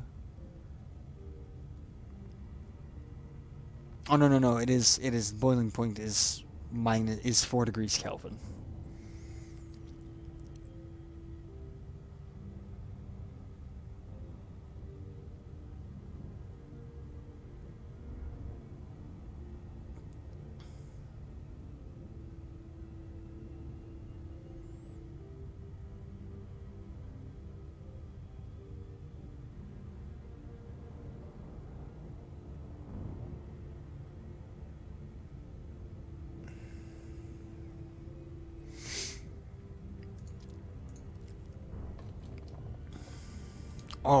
Oh, look at that. That's the nebula we're going to. We got how many more jumps? One more jump. Frameshift drive charging.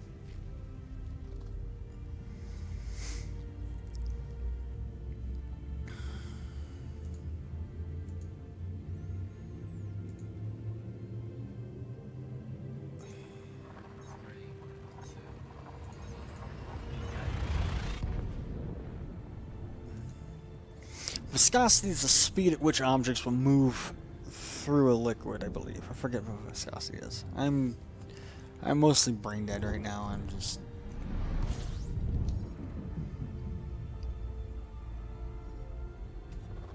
Fuel scoping complete. I'm in a galaxy map.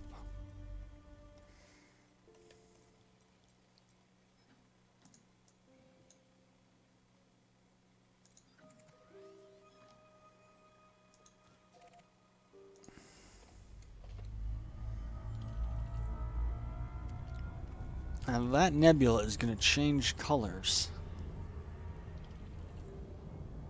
as I fly around to it.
3, 2, 1.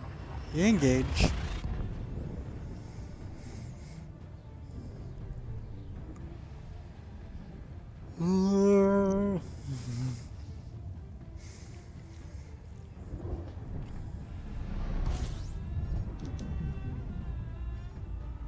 I'm going to supercharge my FSD, even though I don't really need to.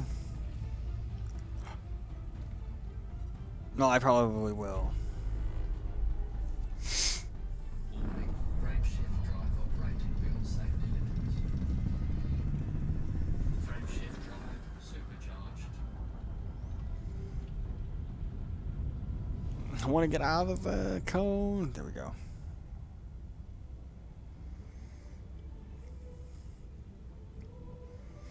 I want to put a good chunk of distance between me and that star. Concentrated signal sources.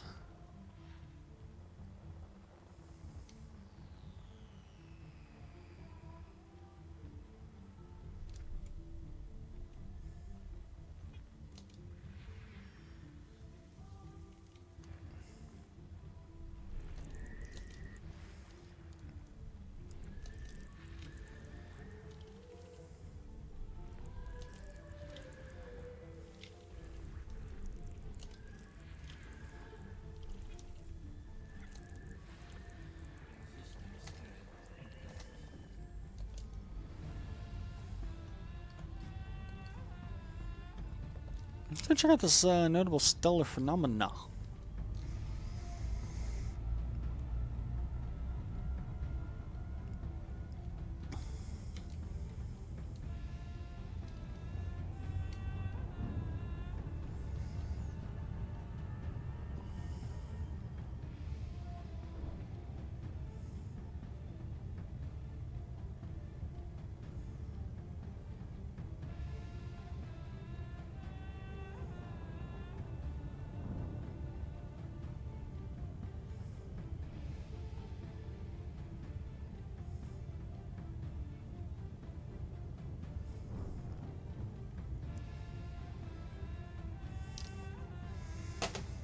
Hakuna Matata means no worries.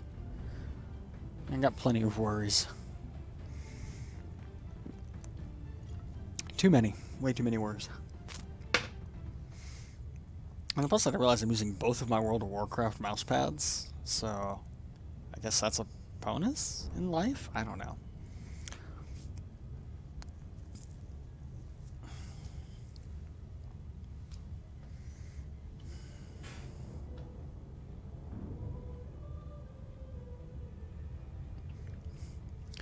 Nothing like freshly cut pineapple. I don't really care for pineapple too much, so... Although, you know what I could really go for? If I want to be unhealthy, a big old bag of Reese's. If I want to be healthy, some apple slices. Like, I want to be I just want to be 12 again and just have my grandma give me a cut up apple so I don't have to worry about eating, like, peeling it.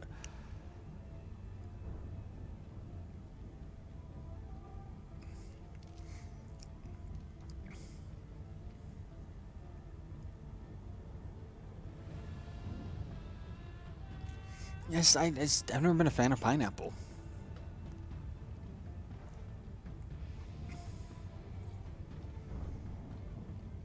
Alright, where's this what is this notable stellar phenomenon?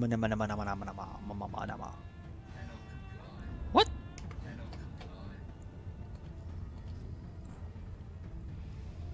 Oh, I was pressing the wrong button, that's why.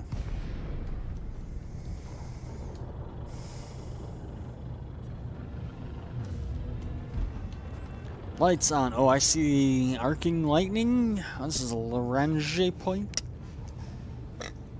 Oh, I absolutely hate coconut.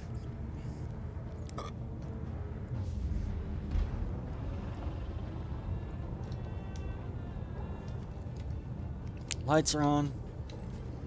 Night vision's coming online. We don't need it. Biological and geological litholium? Litholium Lagrange storm cloud discovered. Codex updated. Press O to open the codex.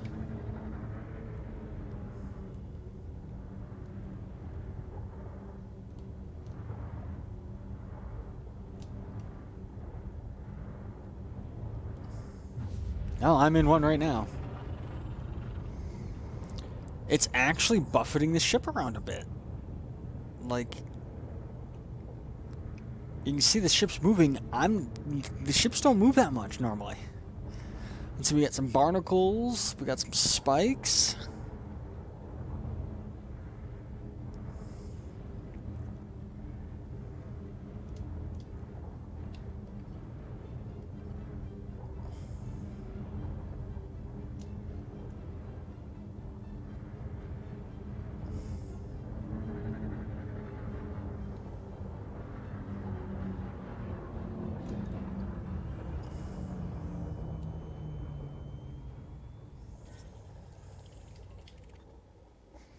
Solid mineral spheres.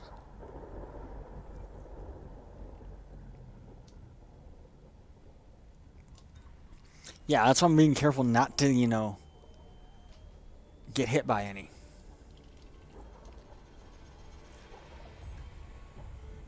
Rubium metallic crystals. I'm gonna open up the codex. It's probably a bad spot to open up the codex. Reported.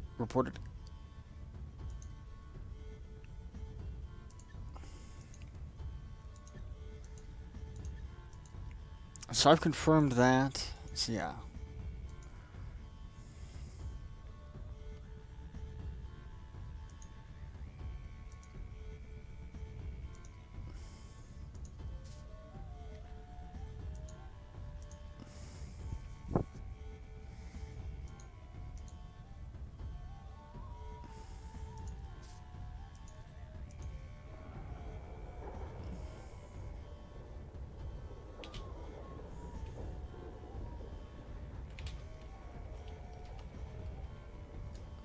You can see the ship's getting kicked around a lot. You can see those thrusters are firing.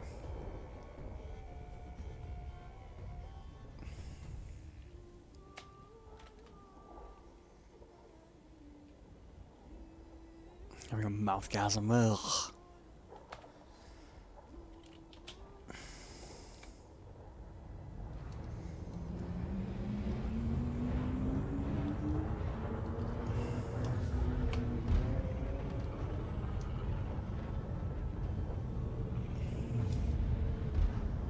I don't want to get out of this cloud. It's lightning. It's kind of scary.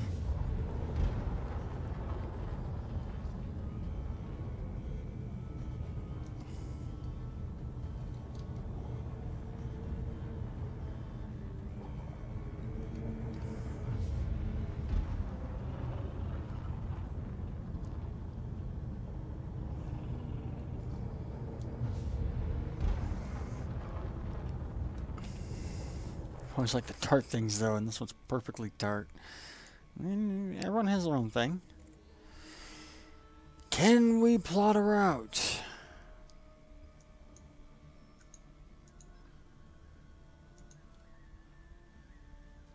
No! God damn it!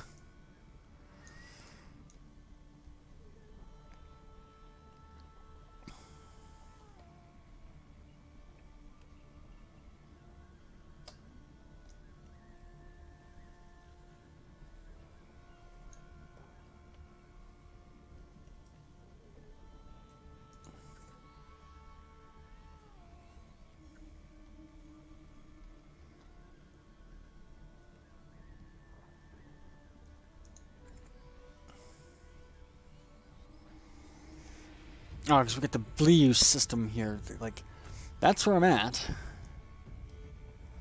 That's where I need to go. And I've got a bunch of permanent lock systems in my way.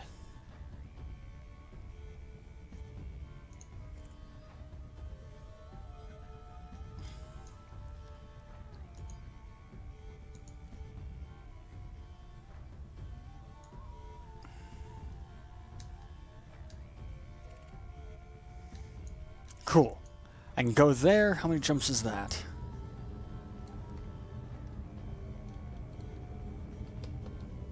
Seven jumps, and then should be set.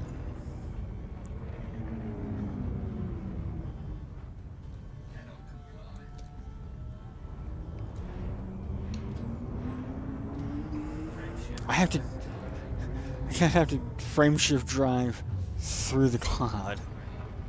But you know what I have, though? I do have. I stopped on my way home from work this afternoon, and I was like, I need milk.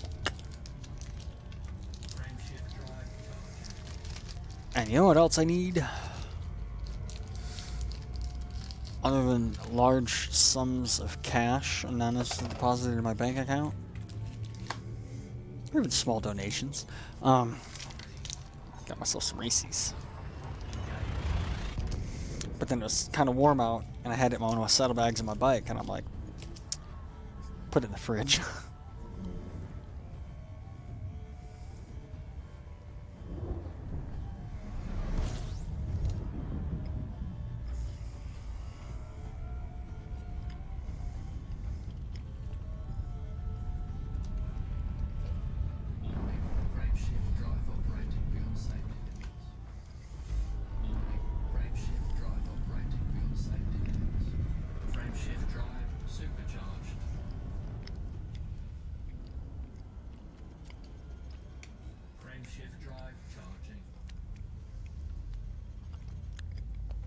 Got 45 minutes to get there.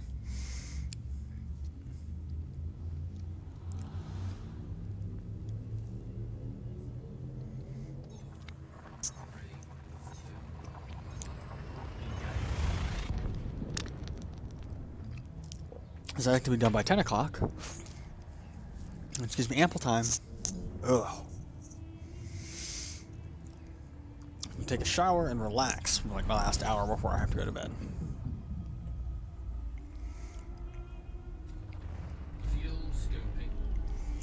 So at this point, it's just going to be scoop, honk, if you find anything interesting, and go. Hey, I'm only looking for stuff in this band, and maybe right.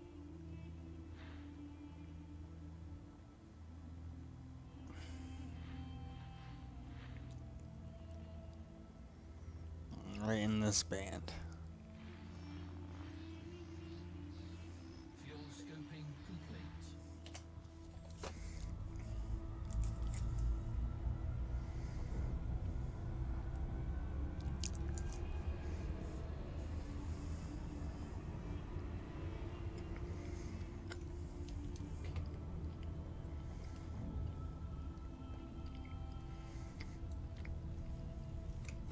Shift drive charging.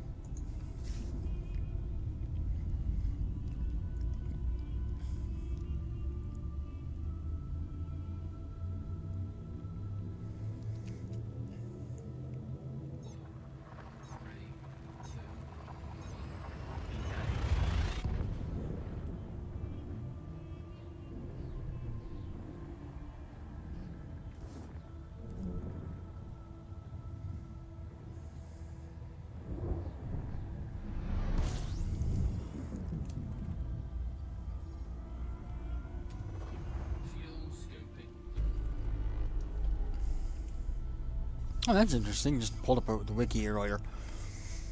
Unlike other elements, helium will remain liquid down to absolute zero at normal pressures. This is a direct effect of quantum mechanics. Specifically, the 0 point energy of the system is too high to allow freezing. Solid helium requires a temperature of 1 to 1.5 Kelvin, or 400 or minus 457 degrees Fahrenheit, at about 25 bar of pressure.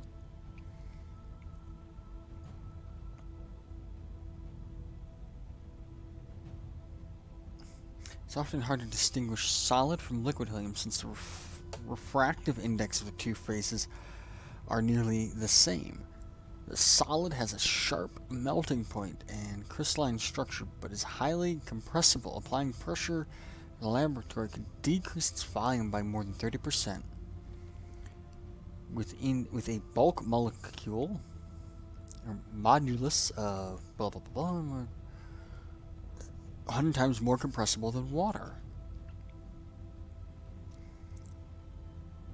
Huh.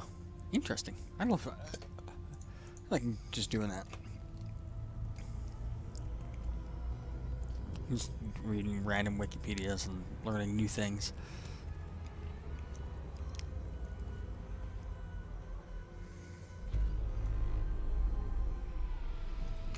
Frameshift drive charging.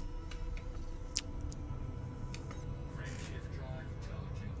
Three, two, one. Engage.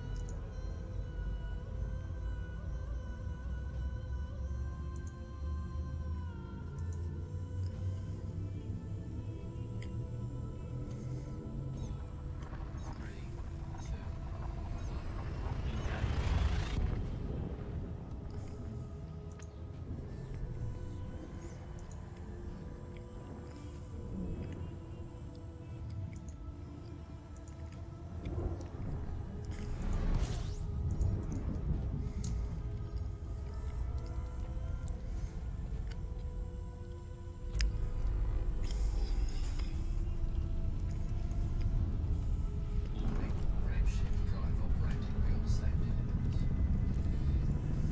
Frameshift drive supercharged. Frameshift drive charging. Here we go.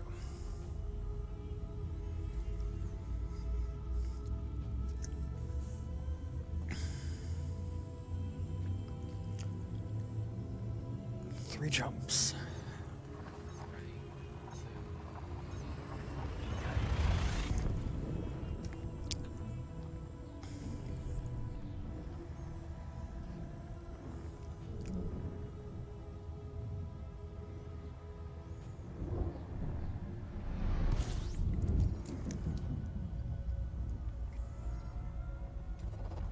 Fuel scoping.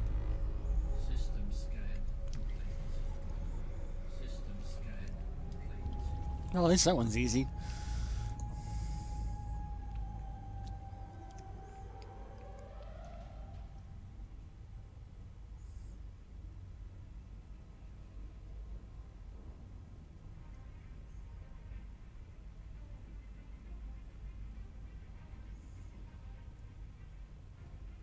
Fuel scoping complete.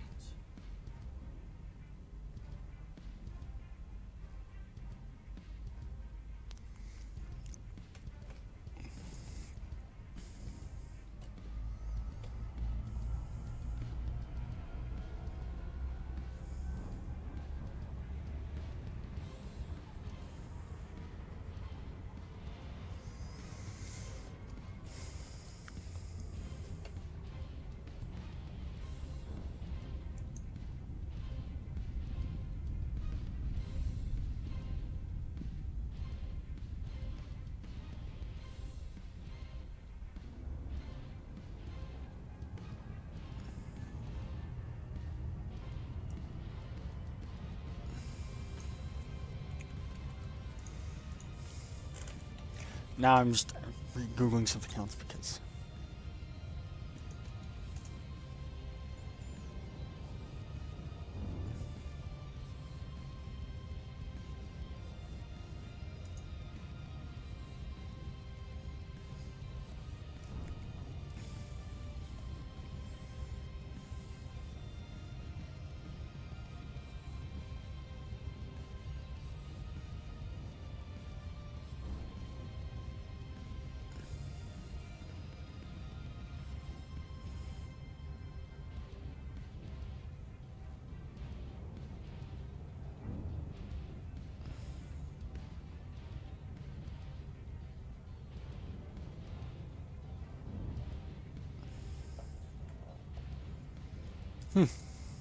That's something I'm gonna have to read more of. Drive charging. Just looked at a thing called the Trans-American Trail. It's a off-road cross-country trip or trail you can take. Oh, looks like it'd be a lot of fun. Nothing I could do on my current motorcycle, but like if I ever had the money, I had the bike I want, one of the bikes I want at least, do it. Oh, sticky legs are sticky. Took my pants off. Fucking hot in here again. Warning, frameshift drive operating beyond safety limits.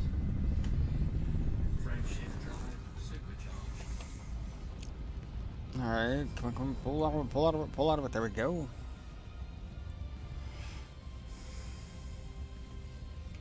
Frame shift drive charging.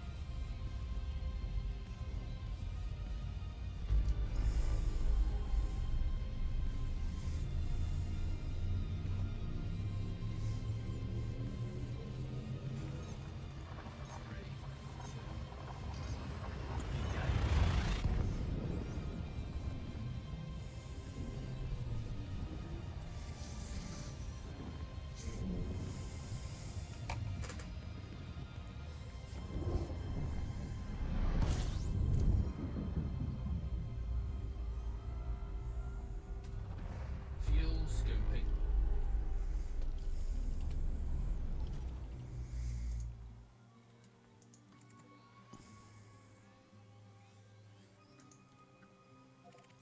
Cool.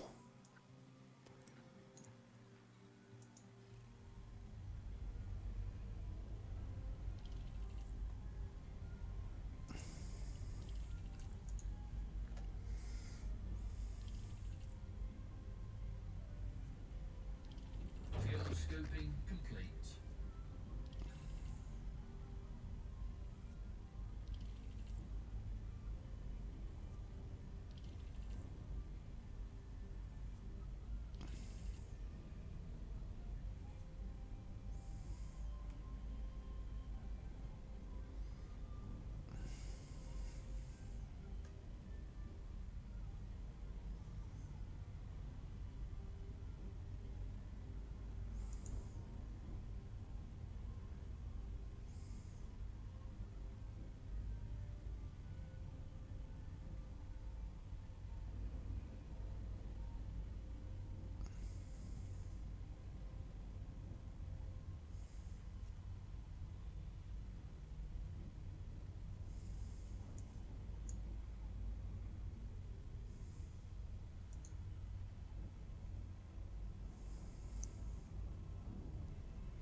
Oh, this looks interesting. Looks fun, but you have to pay money. Well, obviously you pay money, but like the maps aren't just freely available.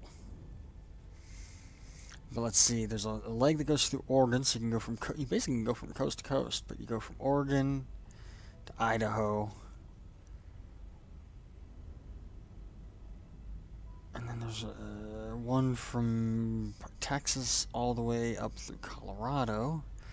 And there's one that starts in West Virginia, West Virginia, whatever Virginia that is, North Carolina, Tennessee, Georgia, Alabama, back into Tennessee, Mississippi, Arkansas, Oklahoma, New Mexico, Colorado, Utah, touches Nevada, up into Idaho, all through Idaho, touches the bottom part of Montana, up through Wyoming, down almost all the way back into Colorado, then up into South Dakota, and ends just outside of Minnesota. And then another one in West Virginia, North Carolina.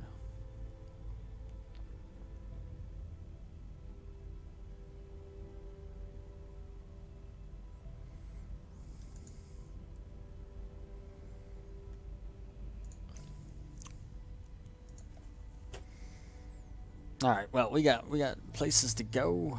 We got 8 jumps. Full tank of fuel.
think that's the nebula we're actually flying towards, so.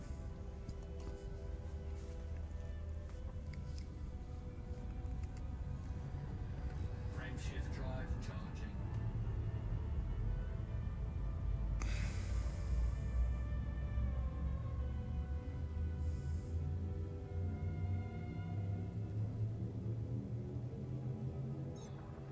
Three, two,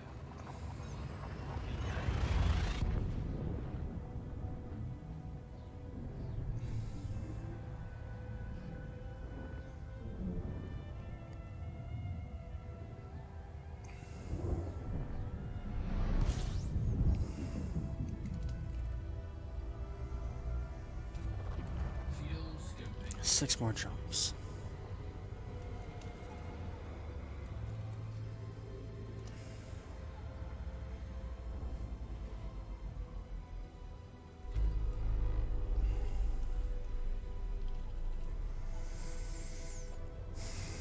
Fuel scoop disengaged.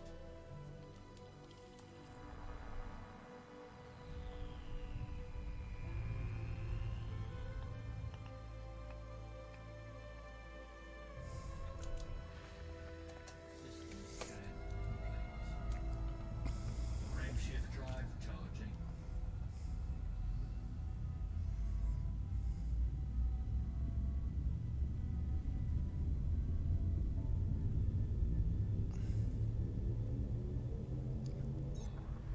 Three, two, one, engage.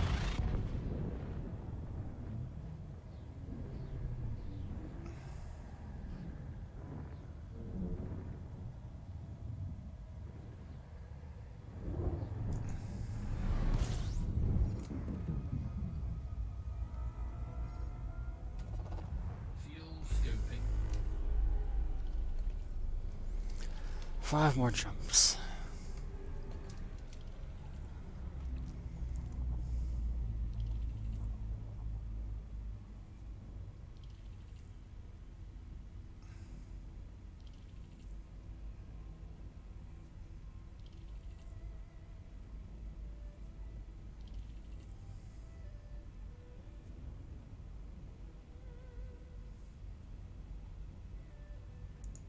Fuel scooping complete.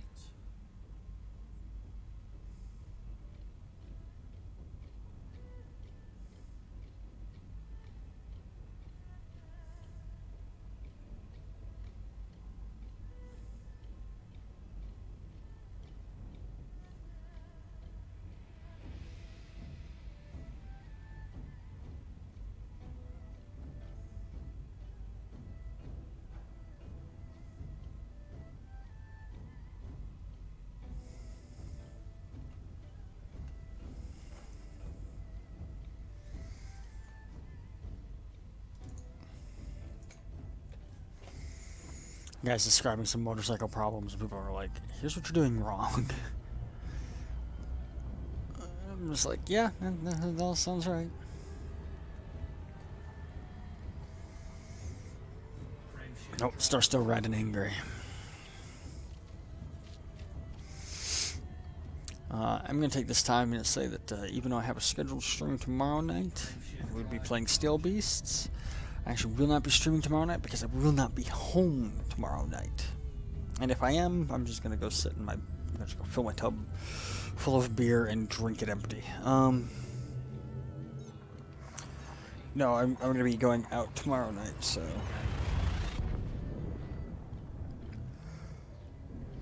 likely will not, or definitively will not be a stream tomorrow night. So we'll definitely be back Sunday night. Part 27, I believe will be announcing Waypoint 11 soon. System scan complete. System scan complete. This is an inescapable star. And I don't want to fly over to one of the other stars and scoop fuel, so I'm going to do is I'm just gonna... Look at that. We're getting closer and closer to that nebula. Frameshift drive charging.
Let's make sure I get a full tank of fuel.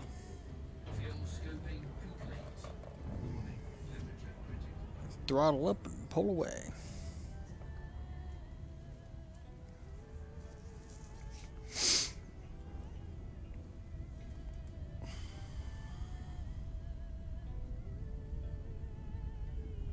Frameshift drive charging.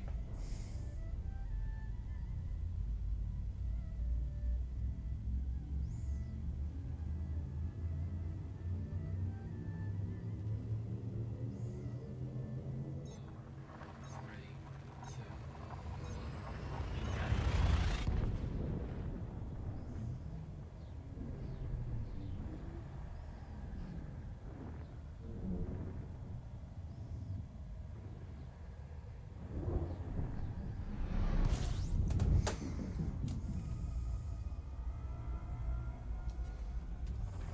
Fuel scooping.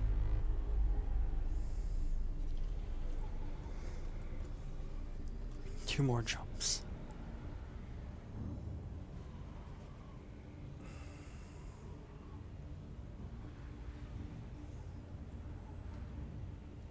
Fuel scooping complete.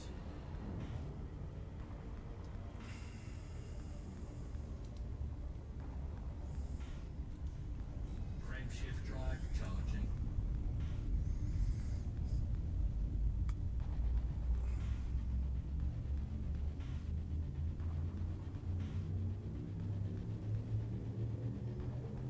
engage.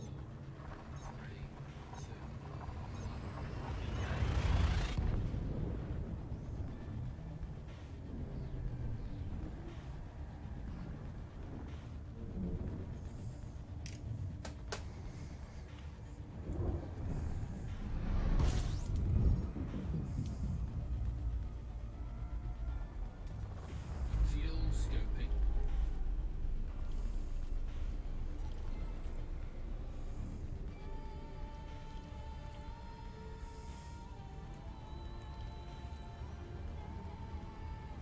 Last jump. Fuel scoop disengaged. Frameshift drive charging. Three, two, one,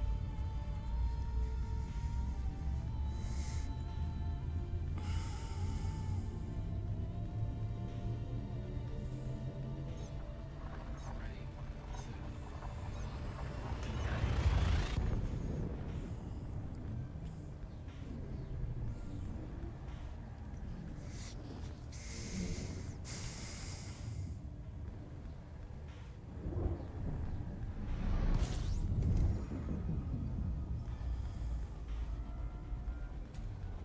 Fuel scooping.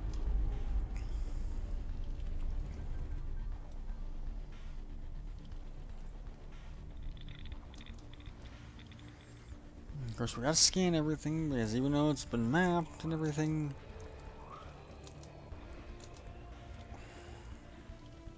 Fuel scooping complete.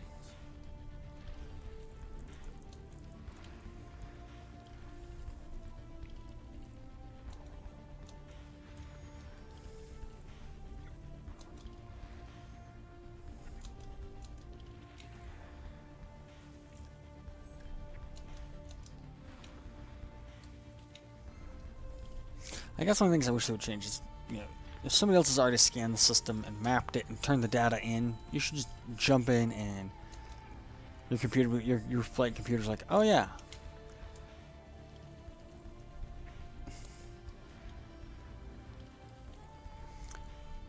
Pulled this up from the Galactic Records. We're all set.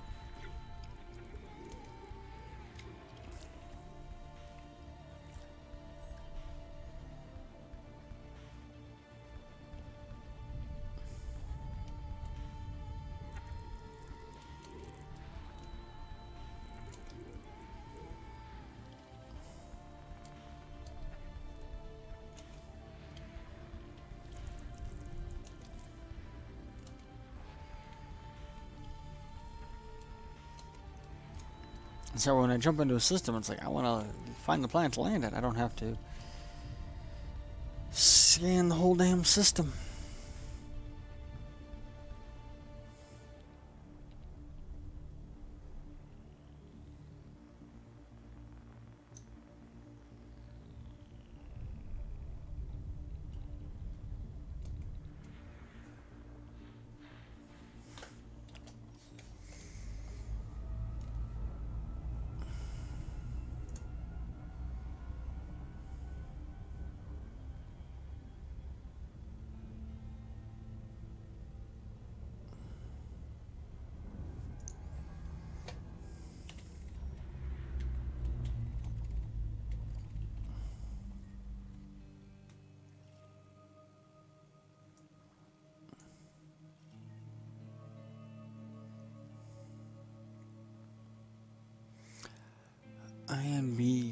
2D674 2DA.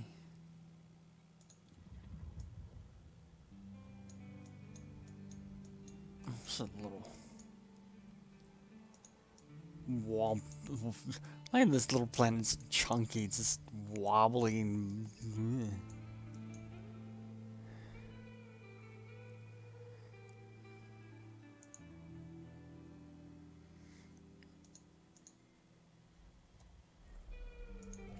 That's the planet we gotta go to.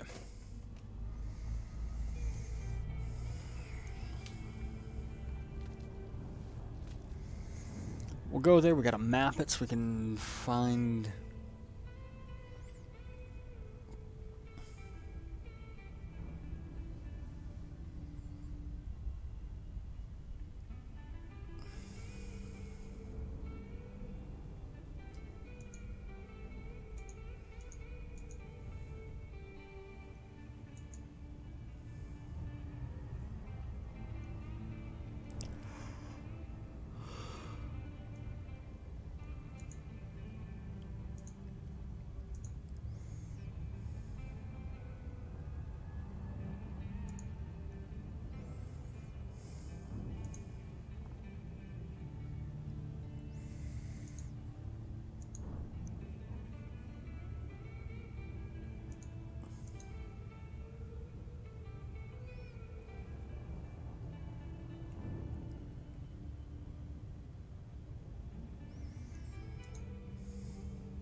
Biosite 1, okay. So map it, find Biosite 1, and land there.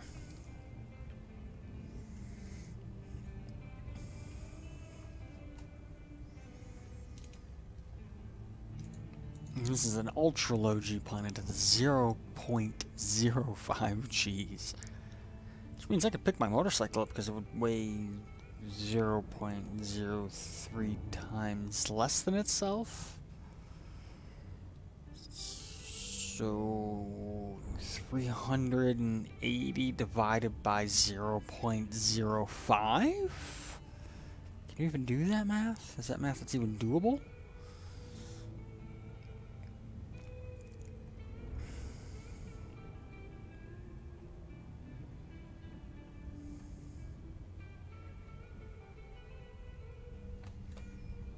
Surprised I haven't seen any other ships. 2 probes, so just fire one there.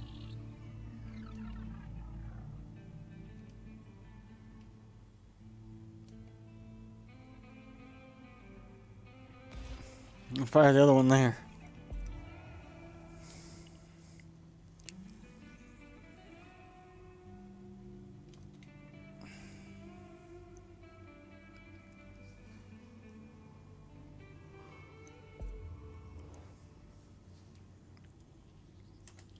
Surface scan complete.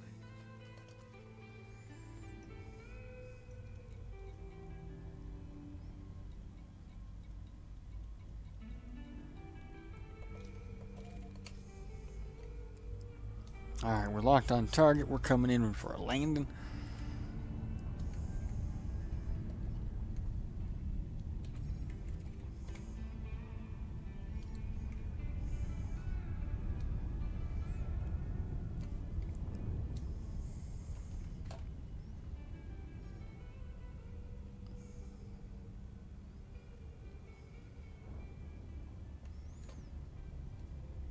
Orbital flight engaged.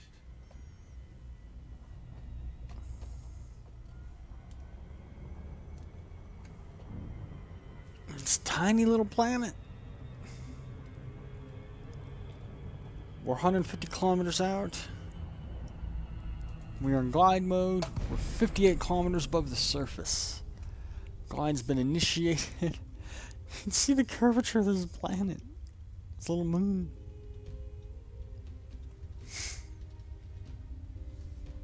Lights coming on.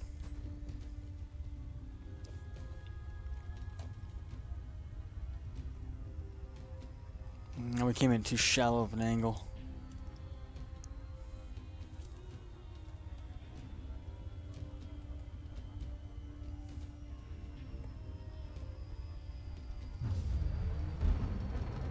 No, alright. Actually, our path pattern looks good.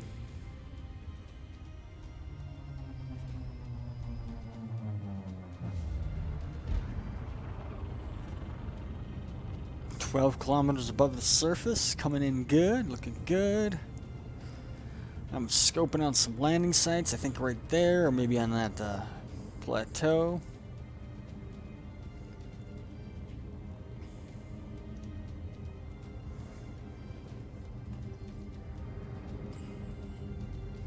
"1 kilometer above the surface." Do you want to switch and bring up the composition scanner? Cutting back power. Monitoring our altitude, monitoring speed, got eyes on some targets.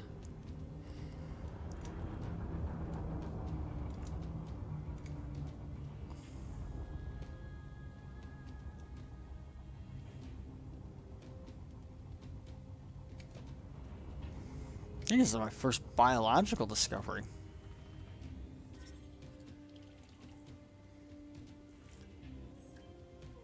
Biological and geological bark mountains. So what I'm going to do,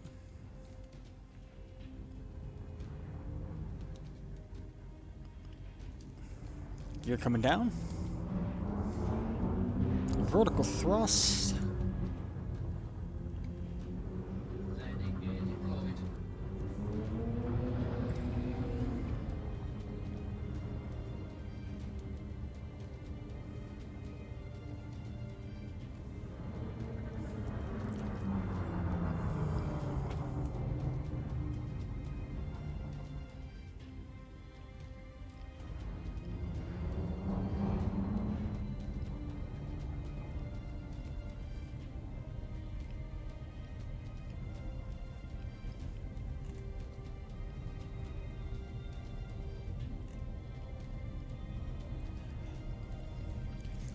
Ten meters. 10, 9, 8, 7, 6, 5, 4, 3, 2, 1. Contact.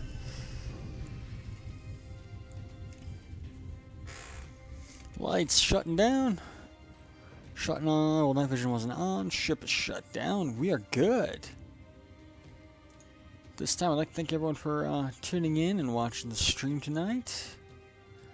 Like I said, I'm not going to be streaming tomorrow night because I'm going to be going out to a little event. So,